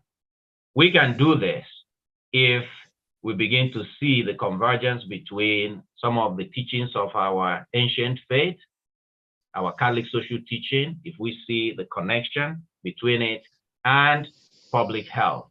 And I think on that note, just to finish, to say that this was also the decision of the Council of Nicaea that said that in every church, you must have a school and a clinic. Those are the 2 lungs with which we breathe. The school will be helping people to understand what makes for health, and the hospitals will be addressing those who are sick, but also tying them together in promoting, improving people's health through nutrition, quality health, quality access to water and sanitation, and the air that they breathe. Thank you very much.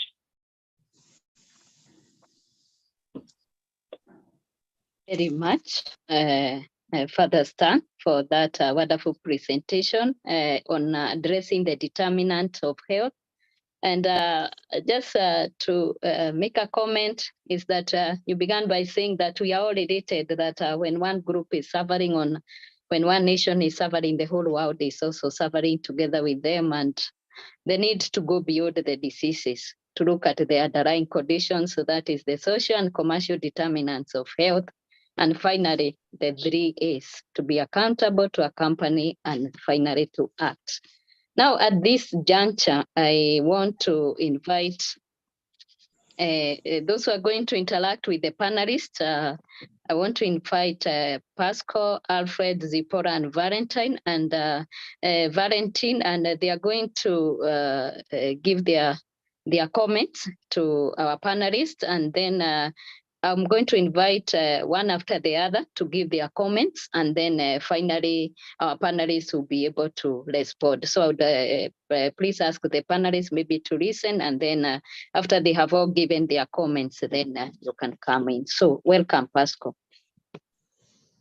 Thank you very much, Sister Therese, and also to our panelists who have shared with us quite a lot. Thank you very much.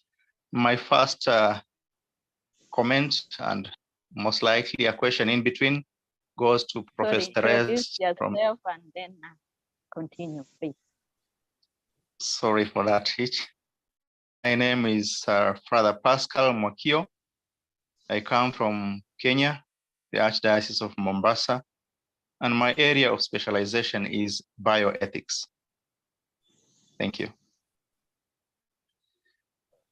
I address this to Professor Therese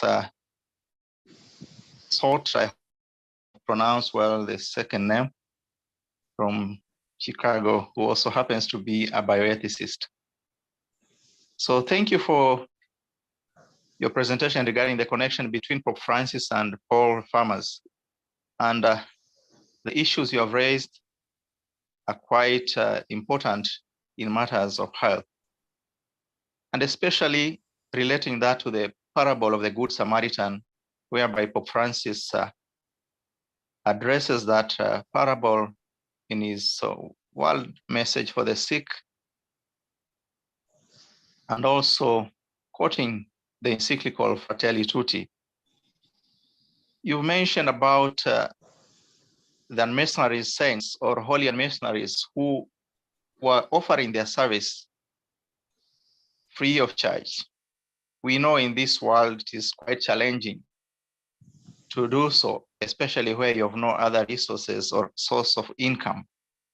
But my take would be that from the parable of the prodigal, sorry, from the parable of the Good Samaritan, we have one person who was a Samaritan who took care of the wounded man and took him to the inn, a hotel-like, to a hospital-like, and ordered that the person be taken care of.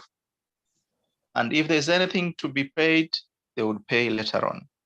So my question would be, do we still have these holy missionaries today, particularly in our church? Do we have people who are ready to take care of the sick, even those whom they don't know? We are seeing so many miracles around, people trying to heal the sick and so forth. But we have Christians, priests and religious who can step in a hospital and ask for those who are unable to pay the hospital bill and assist.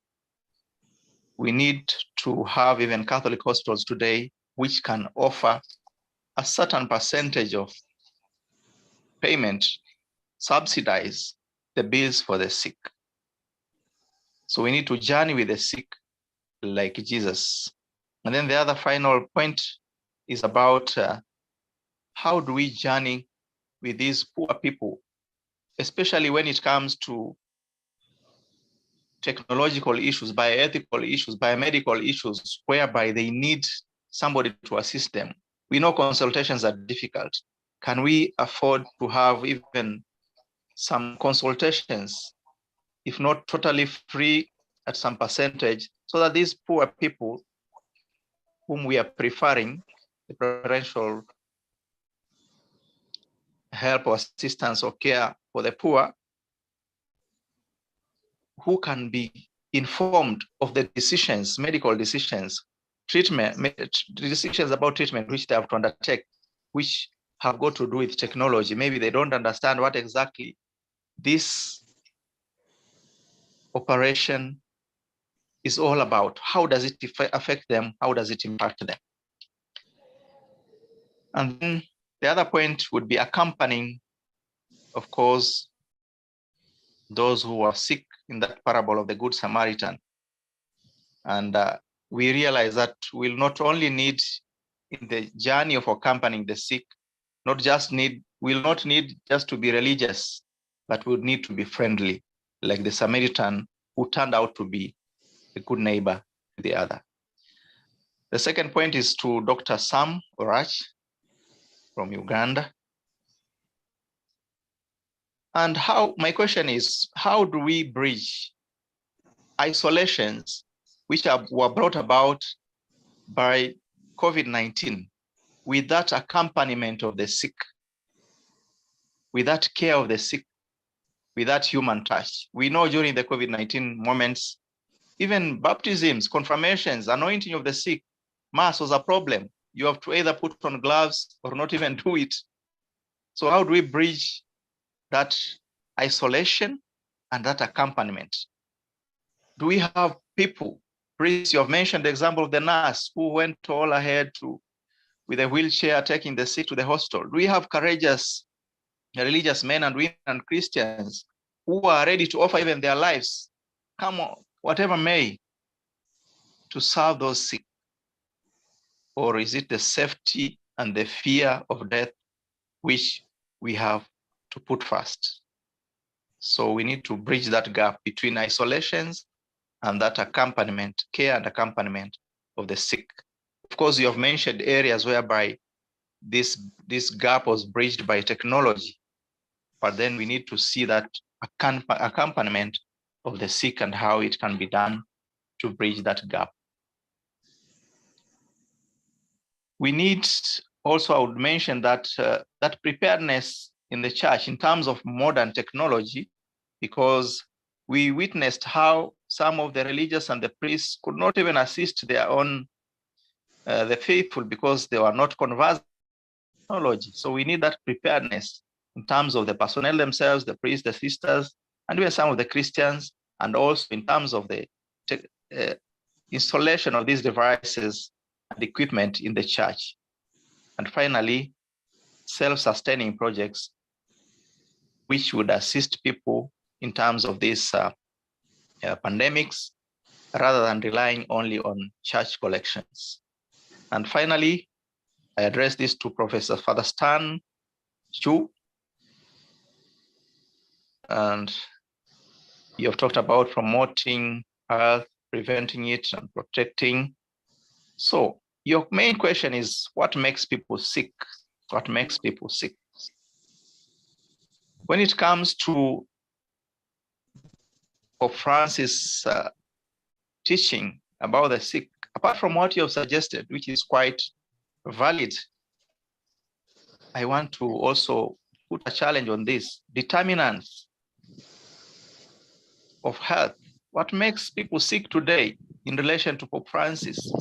It is lack of accompaniment, lack of journeying together with the sick. We are talking about the synod, that synodal journey, lack of care, lack of understanding, lack of love, lack of human touch.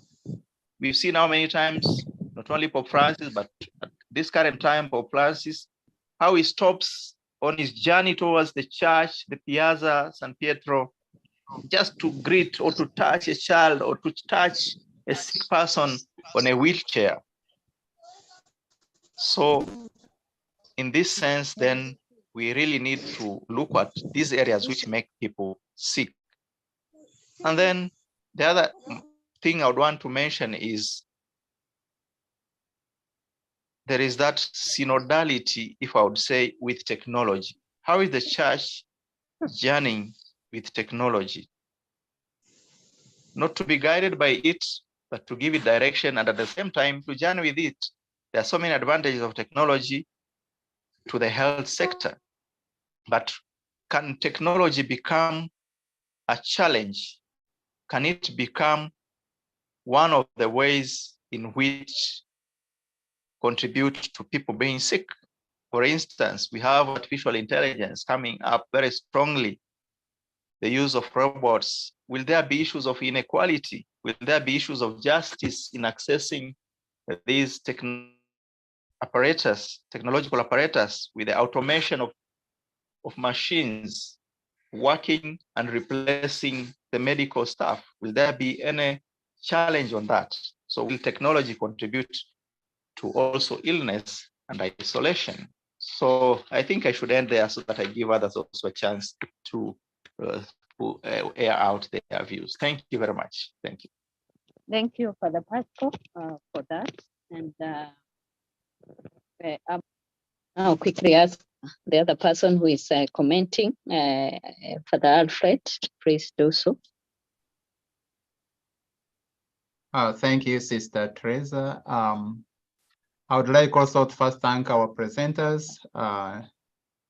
and especially Dr. Teresa, my professor, for the beautiful presentation on Farmer's Legacy and his embodiment of Pope Francis's vision of going to existential peripheries. Actually, I like Pope Francis so much, even when you look at his missionary travels, especially to Africa, he chooses those countries really that are struggling, like his recent visit to Congo, to Southern Sudan, even when he was in Uganda and Kenya and the Central African Republic. There were many issues that were on the ground, and him daring to go there shows really a wonderful prophet of our times. He goes to the places where people are grappling with the invisible hand of economics, as Professor Teresa would call it, and the effect of which is seen in structural sin, structural violence by our leaders, by our societies, and also the pain and injustice that is caused and the misery that comes with it. Professor Teresa, you have beautifully shown that from these two prophets of our times, that is Dr. Paul Farmer and Pope Francis, imbued with the virtue of caritas or love, we can rewrite a new narrative of connectedness, of compassion, of integrity, so that we can counteract the narrative of scarcity and poverty and structural violence, especially that is seen in the global south, more especially in sub-Saharan Africa. When you read the journals and the news that are broadcast in the global north, Africa is known for violence, for poverty, and again, there is a lot of scarcity for sure. And how has the work of Paul Farmer and even Pope Francis' theology impacted on the Northern Hemisphere, the global North, to begin reimagining how they can remove the barriers, especially that have been put for many years since colonialism and all those economic systems through World Bank, and that we really cannot only transcend them, but unless they accept, remove those barriers and look at us as partners in development, as partners in healthcare, as partners even in the discovery and pharmaceutical industries, then it's as if really there is no connection. So I am wondering how that has impacted the global North, so that they can reach out with a hand, that really we can work together. The next question goes to Father Stan. Thank you for the work you are doing, especially through PACTPAN. You mentioned, especially looking at the global development agenda, especially most countries in Africa, as I just recently said, it's as if we are handcuffed because they are big men who look at themselves as gatekeepers. And it's very hard from the African perspective, especially in sub-Saharan Africa, to compete favorably and work together to address these global challenges. So from the African perspective, how can we work with our government leaders, our political leaders, and the leadership we have on the African continent to assert ourselves and say, hey, this is our voice. We want to be heard.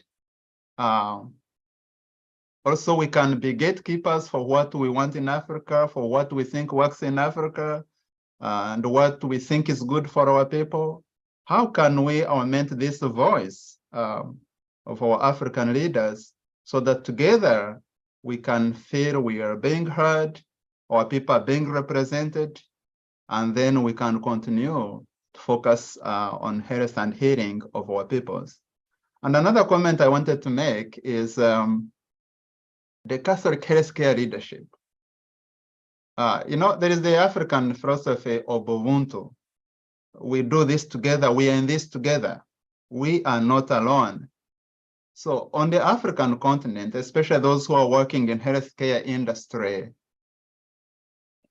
when I look at Catholic healthcare, especially even in Uganda, how it grew, like in my diocese where I come from, in Barara Archdiocese, some of these facilities grew up as parish dispensaries, where the missionaries would charitably hand over medicine and to the parishioners who were sick, and it was used as a way to draw people even to Christ.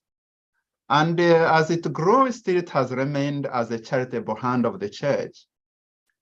But I feel as African leaders also we need to go beyond charity, especially those who are working in healthcare, and focus on justice. Not only treat the body that is sick, but also, as Professor Stan mentioned, the social determinants of health, those other areas which make our people sick. Could it be injustices that are committed by our government leaders and community leaders in the society? Could it be women who are not respected, even who are struggling through domestic violence in their homes? Children who leave school and parents are not caring. So how can we really, as African leaders in these local communities, move from the charitable approach and enlarge it to embrace more of a social justice agenda that can look much more than what we are handling as healthcare leaders? So once again, I'm Father Alfred Tomweste. I'm a doctoral student at Loyola University, Chicago. God willing, I hope next year I should be graduating. Thank you. Thank you, Father Alfred, for your comments. Now I want to invite Sister Zipola. And then I also want to encourage the panelists to also look at our chat. There are some questions, so that when you be giving your response or your comments, you can also comment on what is on the chat, especially what has been written by Sister Jody. She was the first one to write questions. So please, if you can also comment that when you're giving your response. Sister Zipporah. Okay, thank you, Sister Terry, and all the panelists, Professor Therese, Dr. Sam, Father Stan. I'm Sister Zipporah Wawera. I belong to the Assumption Sisters of Nairobi. I am a community health and development specialist, and then I've also done development studies. I am impressed today by the discussion and more so by the work that Professor Therese has shared about Paul Farmer. I am very passionate about his work and his argument on healthcare, and more so on the structural violence, which he drew from the work of Latin Americans and John Galtung, saying that the ethical vital for the church is to move beyond responding to the needs of the people and challenge the social and economic inequality and promote social justice. And I think that is what Professor Therese was saying, that we need to attack the structures of oppression and violence. Unfortunately, this is what is happening in our continent, and especially in Africa, whereby till to date, people are not able to access healthcare because of poverty, because of long distances, because of lack of means to access healthcare services, and especially the curative services. And I think this is what we're supposed to be addressing, that if we are to give accompaniment to the poor, then we have also to advocate for equality in the distribution of services and focusing on the social services. And I think it also answers what Father Stan was asking, what makes people really sick?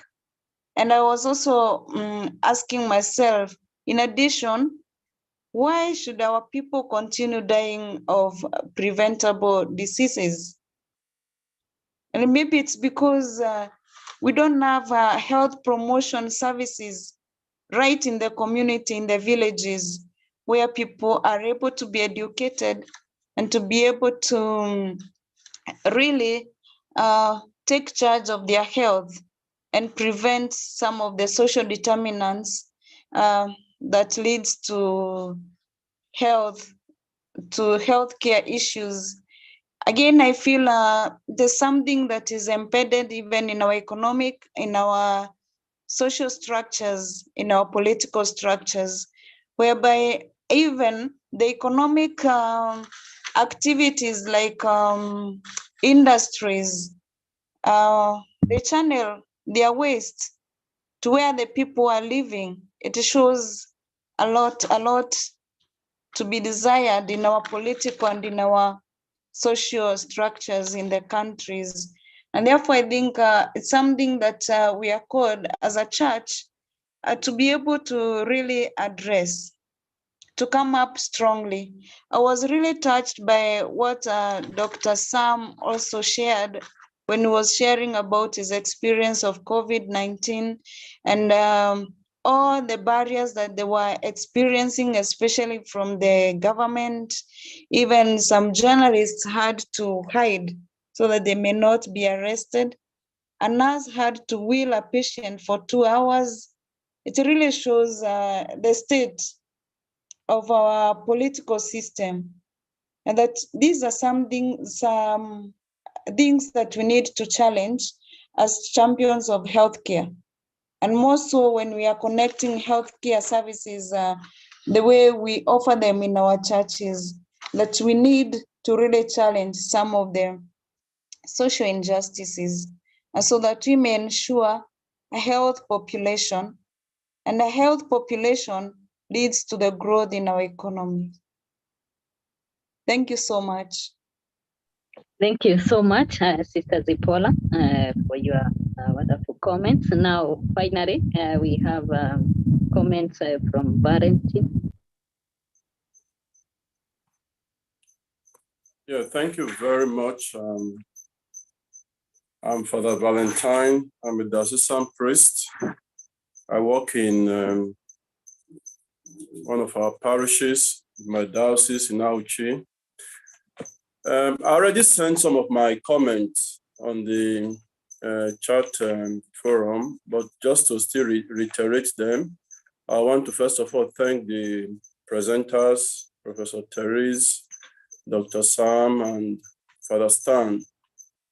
Like I mentioned in my question to Professor Therese, do you have any empirical, maybe evidence while we were writing the book, about Dr. Farmer's work in Rwanda? What do you think is the impression among the people? Since you said he died last year, so I'm sure the impression will still be fresh. I know you already commented, you already said something about the question I asked you. And then for Dr. Sam, I asked, you got financial help from different agencies, both within and outside Uganda. So I asked, did you get any financial assistance from the Cali Bishops Conference, at least from the church that you are working for? And then for Father Stan, my question was, what do you have to say about this great pastoral challenge? Many of us priests working in rural areas we face, about this idea of faith-based healing. You see people who are sick, illness that ordinarily could have been treated. They don't go to the hospital, partly because they don't have the money, but also because maybe a pastor or a man of God has told them if they have faith, they will be well. But my general comment, I really got some insight to the discussions and the presentations. And I do not know how far the church can go in addressing some of the conditions that make people fall sick. Thank you, Father Stan, for the question you posed. Why do people fall sick and all of that? I think we really need to address also the more fundamental issues, the systems, the structures we have in most African countries that perpetuate these issues, these problems we have, whether health, education, in all aspects of life in Africa. Sometimes as a priest, you want to engage certain issues, you get all sorts of criticisms. As a priest, you should have your boundaries, face your priestly ministry, face your priestly duties. You are dabbling into politics and all of that. Sometimes you begin to wonder what should be the boundaries as a priest, as a religious. What issues should you dabble into? What issues should you not dabble into? But at the end of the day, we see that these are the same issues that put our people in the poor conditions that they live. These are the same conditions that make them fall sick. I'm happy we just had our general elections a few weeks ago in Nigeria, the presidential election and governorship election.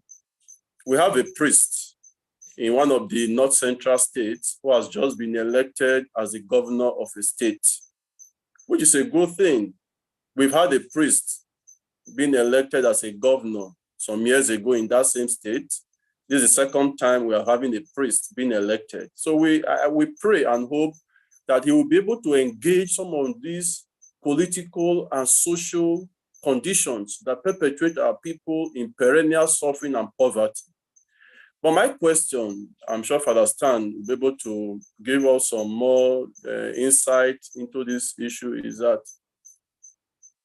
to what extent should the church be involved in addressing some of these issues, social injustice, corruption, and the things that we see put our people in the situations they live perennially in?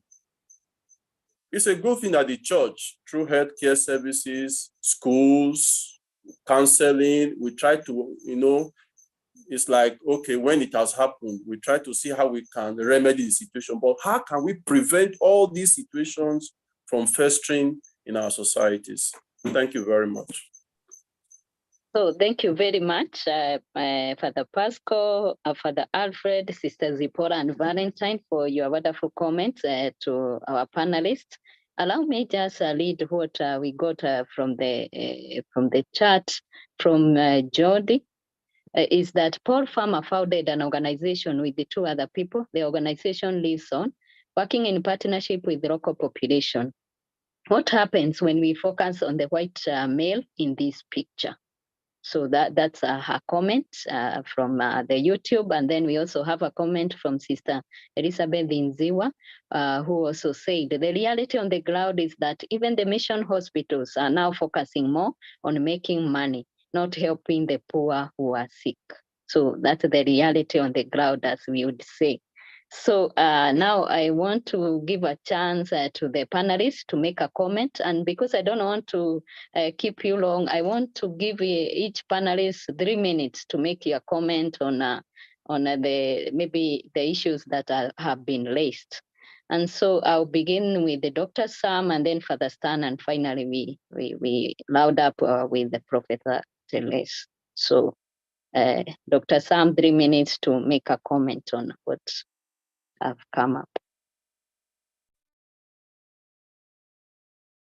Oh, thank you very much. Let me try to make it really in 3 minutes. To go to the question of Father Pascal, first of all, do we have people courageous enough still to offer even their lives, no matter what the situation, to save people? Father, I want to say that there's so many of such people in our societies.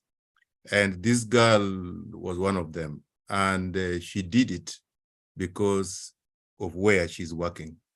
What we have seen here, for example, in Uganda, is that when people leave the Catholic health facilities and they join government, sometimes the way they work changes. The environment affects people. But even in government, we have so many people who are heroes, but we don't recognize them. We don't focus on them. There are so many heroes today still in our environment. About the preparedness, your concern is right. I have talked to the bishops here a number of times. I have one of the directors of the hospitals in our network here who is a priest. He's a medical doctor and also a priest. But when we talk about this, the bishops always say they need the priests for something else. But my question is, must it always be priests to do certain things? We need to do something that we can help to strengthen the personnel in our network, the Catholics themselves. But having said that, Father, I think one of the concerns I have had, for example, for the clergy and the religious, especially the women religious, take care of themselves a lot. But when you go to the clergy, sometimes those who are living even in the same presbytery don't know how the other one woke up. So other than just developing, getting personnel and so on, we need also to change the way our clergy live, even among themselves, taking care of themselves as a family. But of course, we need to have the technologies that are available. I remember in the recent Ebola outbreak here in Uganda, we, UCMB again, we try to distribute even temperature detectors, and to parishes and so on. But we need to improve on the technology in our facilities, but we need to train our clergy and religious to know more about basic care, what they can do in a basic way. Father Valentine, did we receive any funding from the Bishops' Conference? No, not from the conference. The way we work here is that each department of the conference looks for its own resources. I have been here coming close to next year, we'll be making 20 years at the conference. And I know my predecessors who have been here and even now, we look for our own resources. We don't get money from the conference. Now, what happens is that what we do, all the money we get is in the name of the conference. So if the conference can get some money locally and give us, thank God. Some departments do get resources from the local conference. Some departments get, but the health department, we don't get resources. Not that we don't want it, but instead what we get is in the name of the conference. How far can the church go in addressing some of the conditions that make people fall sick? I agree with your insights completely, that I think we need to look at everything from a pastoral eye, that everything we do is pastoral. The healthcare we do is pastoral. Education that we provide is pastoral work. The politics, we participate in pastoral work. But for us in the healthcare, what we have decided to do in the last few years is to try to mobilize the pastoral agents, the clergy and the nuns beyond the pulpit. This thing of standing on the pulpit on Sunday and preaching about Corona or preaching, and then you stop there, is what we want not to be there. We want them to go out into the communities, stay with the communities. We are talking about accompaniment. You are not going to accompany me from the pulpit. Accompany people from their homes and go out. So we have been trying to engage, and to engage them means we have to give them information, to train them, and in fact, where we have done this, we have seen very wonderful outcome of that in the community. Sister, I don't know whether I should pronounce it Jodi or Yodi from Burundi. I agree with you about the perspective of age, not only in Burundi, but in Africa. People have been wondering why COVID was mild in Africa, and probably the mortality is very low. Some of the argument is that the age, played a big role. The underlying conditions like people being the elderly and so on are low in the young people. There's been an argument that there's less congestion in the rural areas than in the urban areas, but there's also been an argument about climate. The climate argument is that our warm weather makes us be out there instead of being congested in the houses like in winter and so on. And we have seen in Europe and other places, the spikes in COVID were higher during the winters. So, and then again, maybe the hot weather affects the stability of the virus. So all these are public health arguments that are there. I have seen the comment from Elizabeth Nziwa about faith-based health facilities now going for money. My argument is that, and I think even from somebody who mentioned it earlier, my argument is that let us face the fact. The fact, as the Americans say it, there is no free lunch. In order to provide lunch, somebody must pay the cost. And those missionaries who used to give healthcare as a charity were not giving it free. Somebody from Europe was giving them money to come and provide the free healthcare here. Now it is us here to get that money either from our governments or from anybody to subsidize it. We have to look for mechanisms that can help that. Like where Father Alfred comes from, he knows that there's been a very long-standing, practice of community health insurance, where community come together and and other forms of community health financing are taking place. We in Uganda advocated, I was one of the two that spearheaded the campaign for government to give money to faith-based health facilities in the late 1990s with my predecessor who was here in my position here before. And now we get some subsidy from government. It is not enough, but we continue to advocate for that in order to help to subsidize. Costs of services are rising. Human resource costs, the cost of the technologies that are being used are rising. And those costs you cannot provide if you don't finance them. So for me, the argument is not about health facilities needing more money. They need that more money.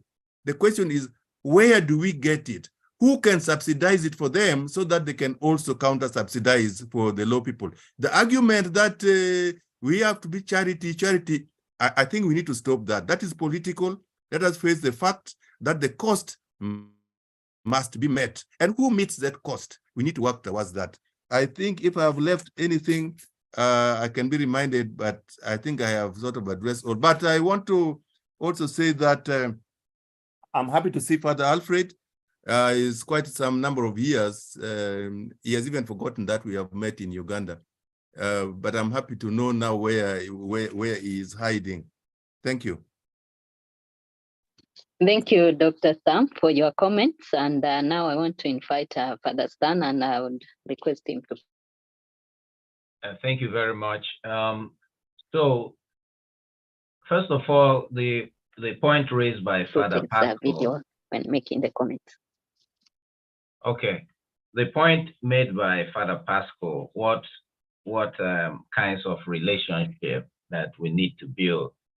I think that understanding, I didn't go into that, the relational determinants of health, especially the work that is extensively being done in the African religions health asset initiative.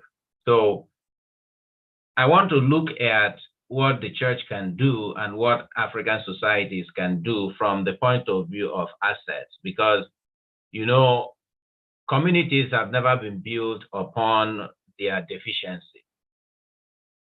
And building communities has always depended on mobilizing the capacity and assets of the people and the place. And that's what the African Health Asset Religion Initiative is all about. And you can check it out on their website. So I think the churches in Africa can do a lot in harnessing the assets in what many also call relational resilience.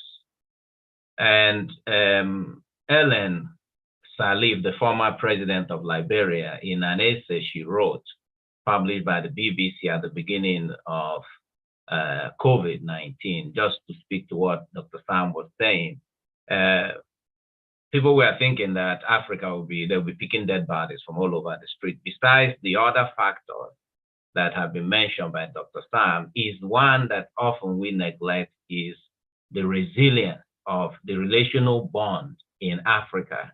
The fact that no one is left to himself or herself, that there are community assets in terms of relationships, in terms of knowledge sharing, in terms of bearing the burden alone, that when someone is sick, the neighbor can drive them to the hospital. When someone has no food, the neighbor they mobilize quickly and easily to do this.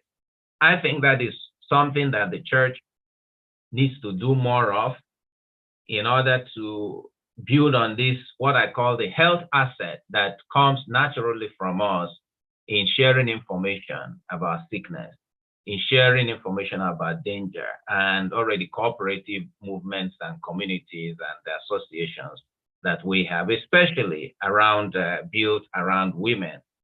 A lot of research has been done about this. The work of Udelhoven. The book is titled Unseen Worlds, Dealing with Spirits, Witchcraft, and Satanism. So he founded the Finger of Thomas ministry in Zambia.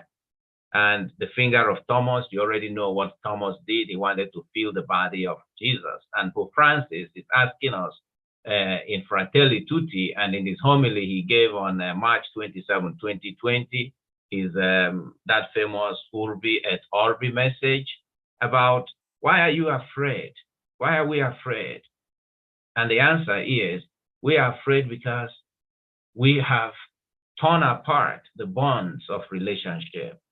So finally, in terms of, again, the role of the church in Africa and faith healing, this is a very important question that Father Valentine raises. And I think that the pathologization of religion is something that we must guard against. So getting more of, and then the African Faith Health Asset Initiative brings this idea. Religion plays an essential part in both understanding diseases and responding to diseases in Africa. So what makes people sick in Africa can also be found in different kinds of religious systems. So the one that is pathological, that feeds on deficiencies, on fear, and the one that is performative and prophetic, that feeds on the assets of the people. What is going for us in Africa, and how can we get more of it? And there are a lot of it that I have mentioned. And then finally is that I think that in response to Father Alfred about the conditions in Africa and how the church and can deal with issues of governance. We have a big problem in Africa today, and it's greed. There's no cure that I have found for greed in my home country, Nigeria. Is greed. And so when people can poison their own people by importing fake products, I mean, how do you explain that? When governments would embezzle the money to build and stash money away in foreign countries while people are dying, how can you cure that? So I think that the church should become more prophetic rather than preachy, should become actually model the way by focusing more on primary health, the kind I saw in Gulu, for instance, when I was in Gulu in August. Small spaces where they're able to do basic primary health care. And we must move away from this myth of gigantism, wanting to build big structures in our churches, to focusing on, again, what we can do. We don't have to keep on begging. How long can the African church be this mendicant church? All of us. We can't keep, this is not how we're going to build health. We have to build on the asset of our own people. And that is part of the conversation that I think all of us will have to do. What works for our people, and how can we get more of it in order to stop this unacceptable deaths, preventable and treatable deaths in our continent. Thank you. And thank you for the start. And now finally we get comments from Professor Teles.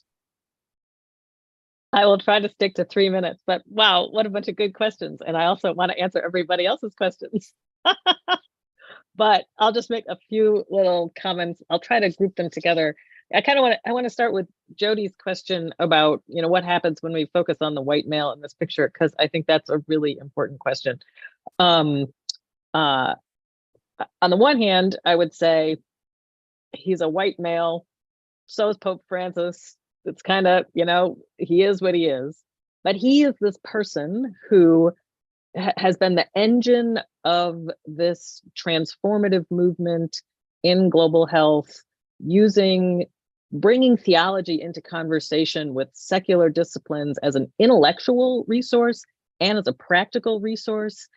So it's, for me, it's important to listen to and learn from what he did. But I think a really important next step, if you go into his story, is that he he learned a lot of what he learned from women religious sisters, and from people of color, right? He went to Haiti and he learned almost everything he knew from Haitians, from liberation theologians, and he would readily admit this, right? So his oeuvre, his corpus is informed by all these voices of women and people of color, A. If you also look at what he then does next is, everywhere he goes, he seeks to empower the local people, right? He wants to move against this model that we have of charity being, a unidirectional sort of economic transfer from one side to the other, development being a unilateral noblesse oblige sort of, global North helping global South, right? His model is, prioritizing going into countries, working with their ministries of health, hiring local people. He was very interested in creating these networks of community health workers that he wanted to pay, right? He was very clear that he didn't want to charge poor people for healthcare because they'd already paid the price, right? In the social and commercial determinants of health. They've already paid. Somebody else needs to pay. But the workers need to be paid, right? To put this money back into local economies. And I think this also goes to Sister Zipporah's question. By putting this money and meaningful work back into local economies, recognizing the assets of local places, like Father Stan said, this economically empowers them, and it creates more forms of power that can translate into social and political power in their locations. And so if you look at the organizations that he's founded around the world, I think most of them are led by women, right? If you look at his organization in Haiti, the person who runs it is a Haitian woman. The University of Global Health Equity that he founded with Partners in Health in Rwanda is headed by a woman from Rwanda. So I think that's an important piece of his story to recognize and lift up.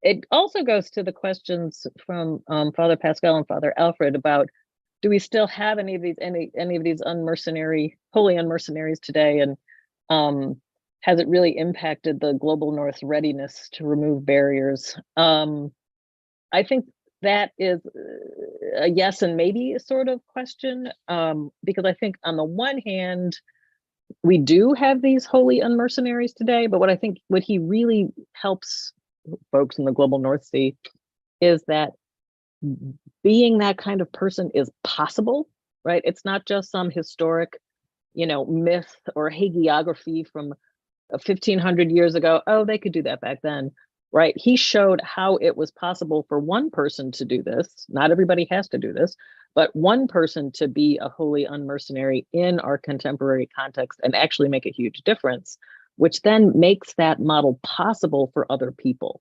So I think he has really impacted the imaginations of, I'll speak for the US, medical students and physicians in the United States, and helped them to see that, hey, I could be a holy unmercenary, more or less, don't have to do it 100%, but that this is a possible path for me.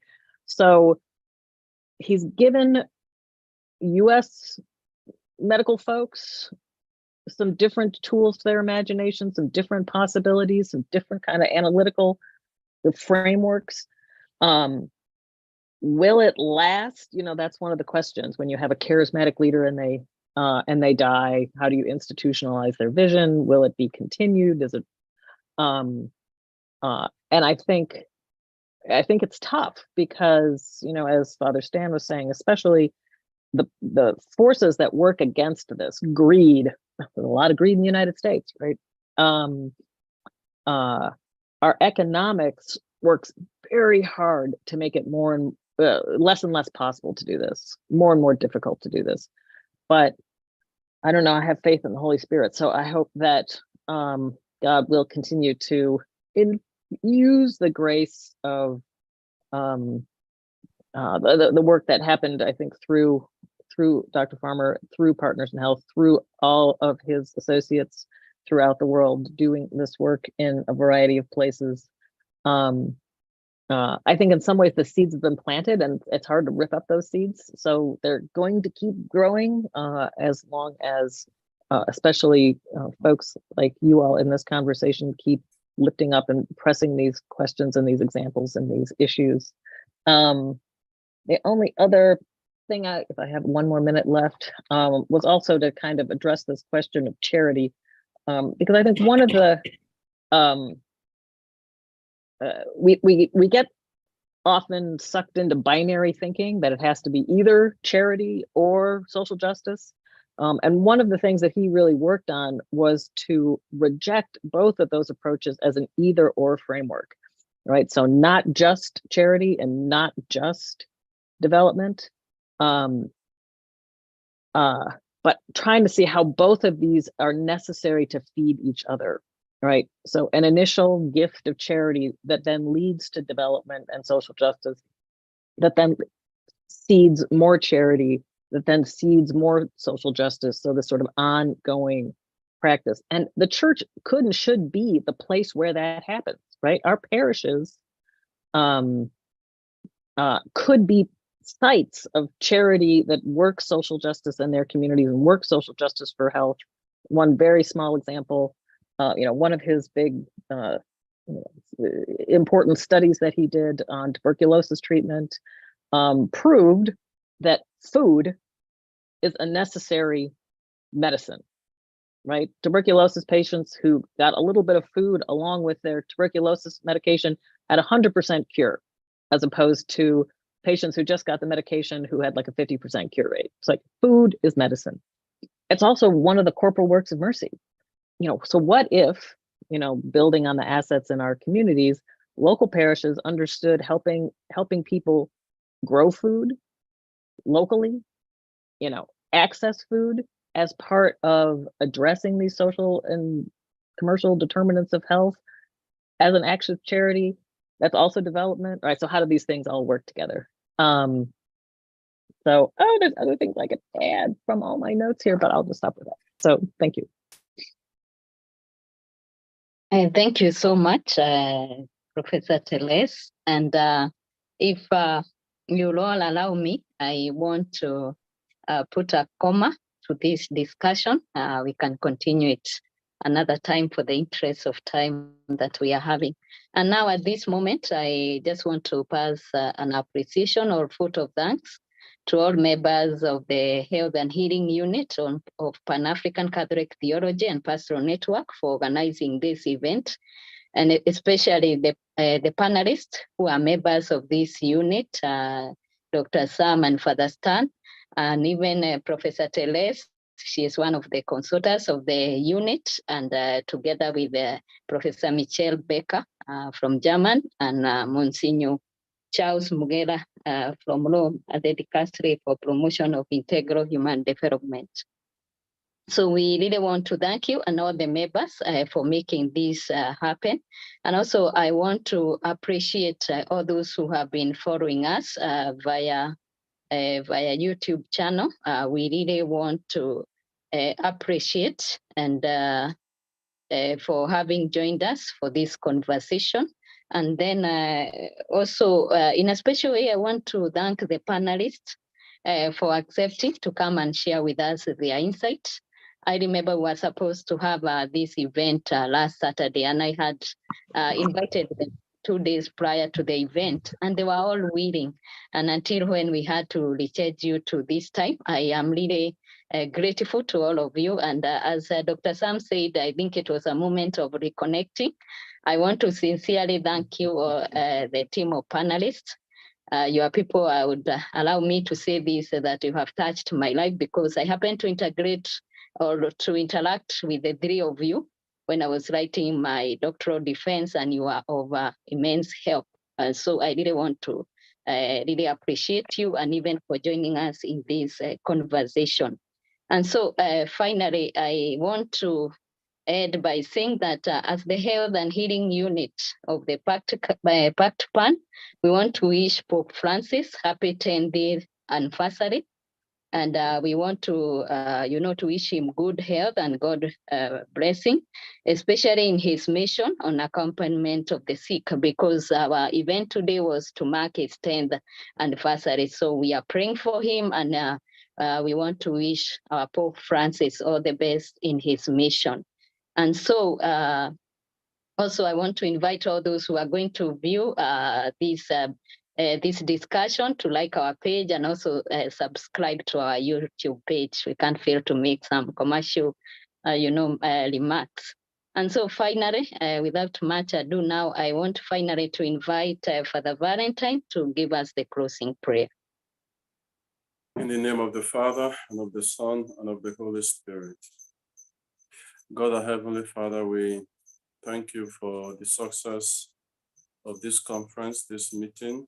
We thank you for the conversations. Thank you for the insight. Thank you for the life of Dr. Paul Farmer, and the inspiration he has been to so many and to all of us who have heard him probably for the first time today. And we pray that you continue to impact this spirit of generosity in all of us, so that in our different spheres of influence, we too will touch lives and accompany all manner of sick people around us. We continue to pray for our Holy Father Pope Francis, that he will continue to be your instrument in our world that is full of a lot of illness and sickness, so that through him, many will come to the light and many will come to salvation. We make this prayer. We also thank God for our panelists and the speakers of today. We ask him to bless them and bless them in their respective ministries. We ask all this through Jesus Christ, our Lord. In the name of the Father, and of the Son, and of the Holy Spirit. Amen. Thank you. God bless you.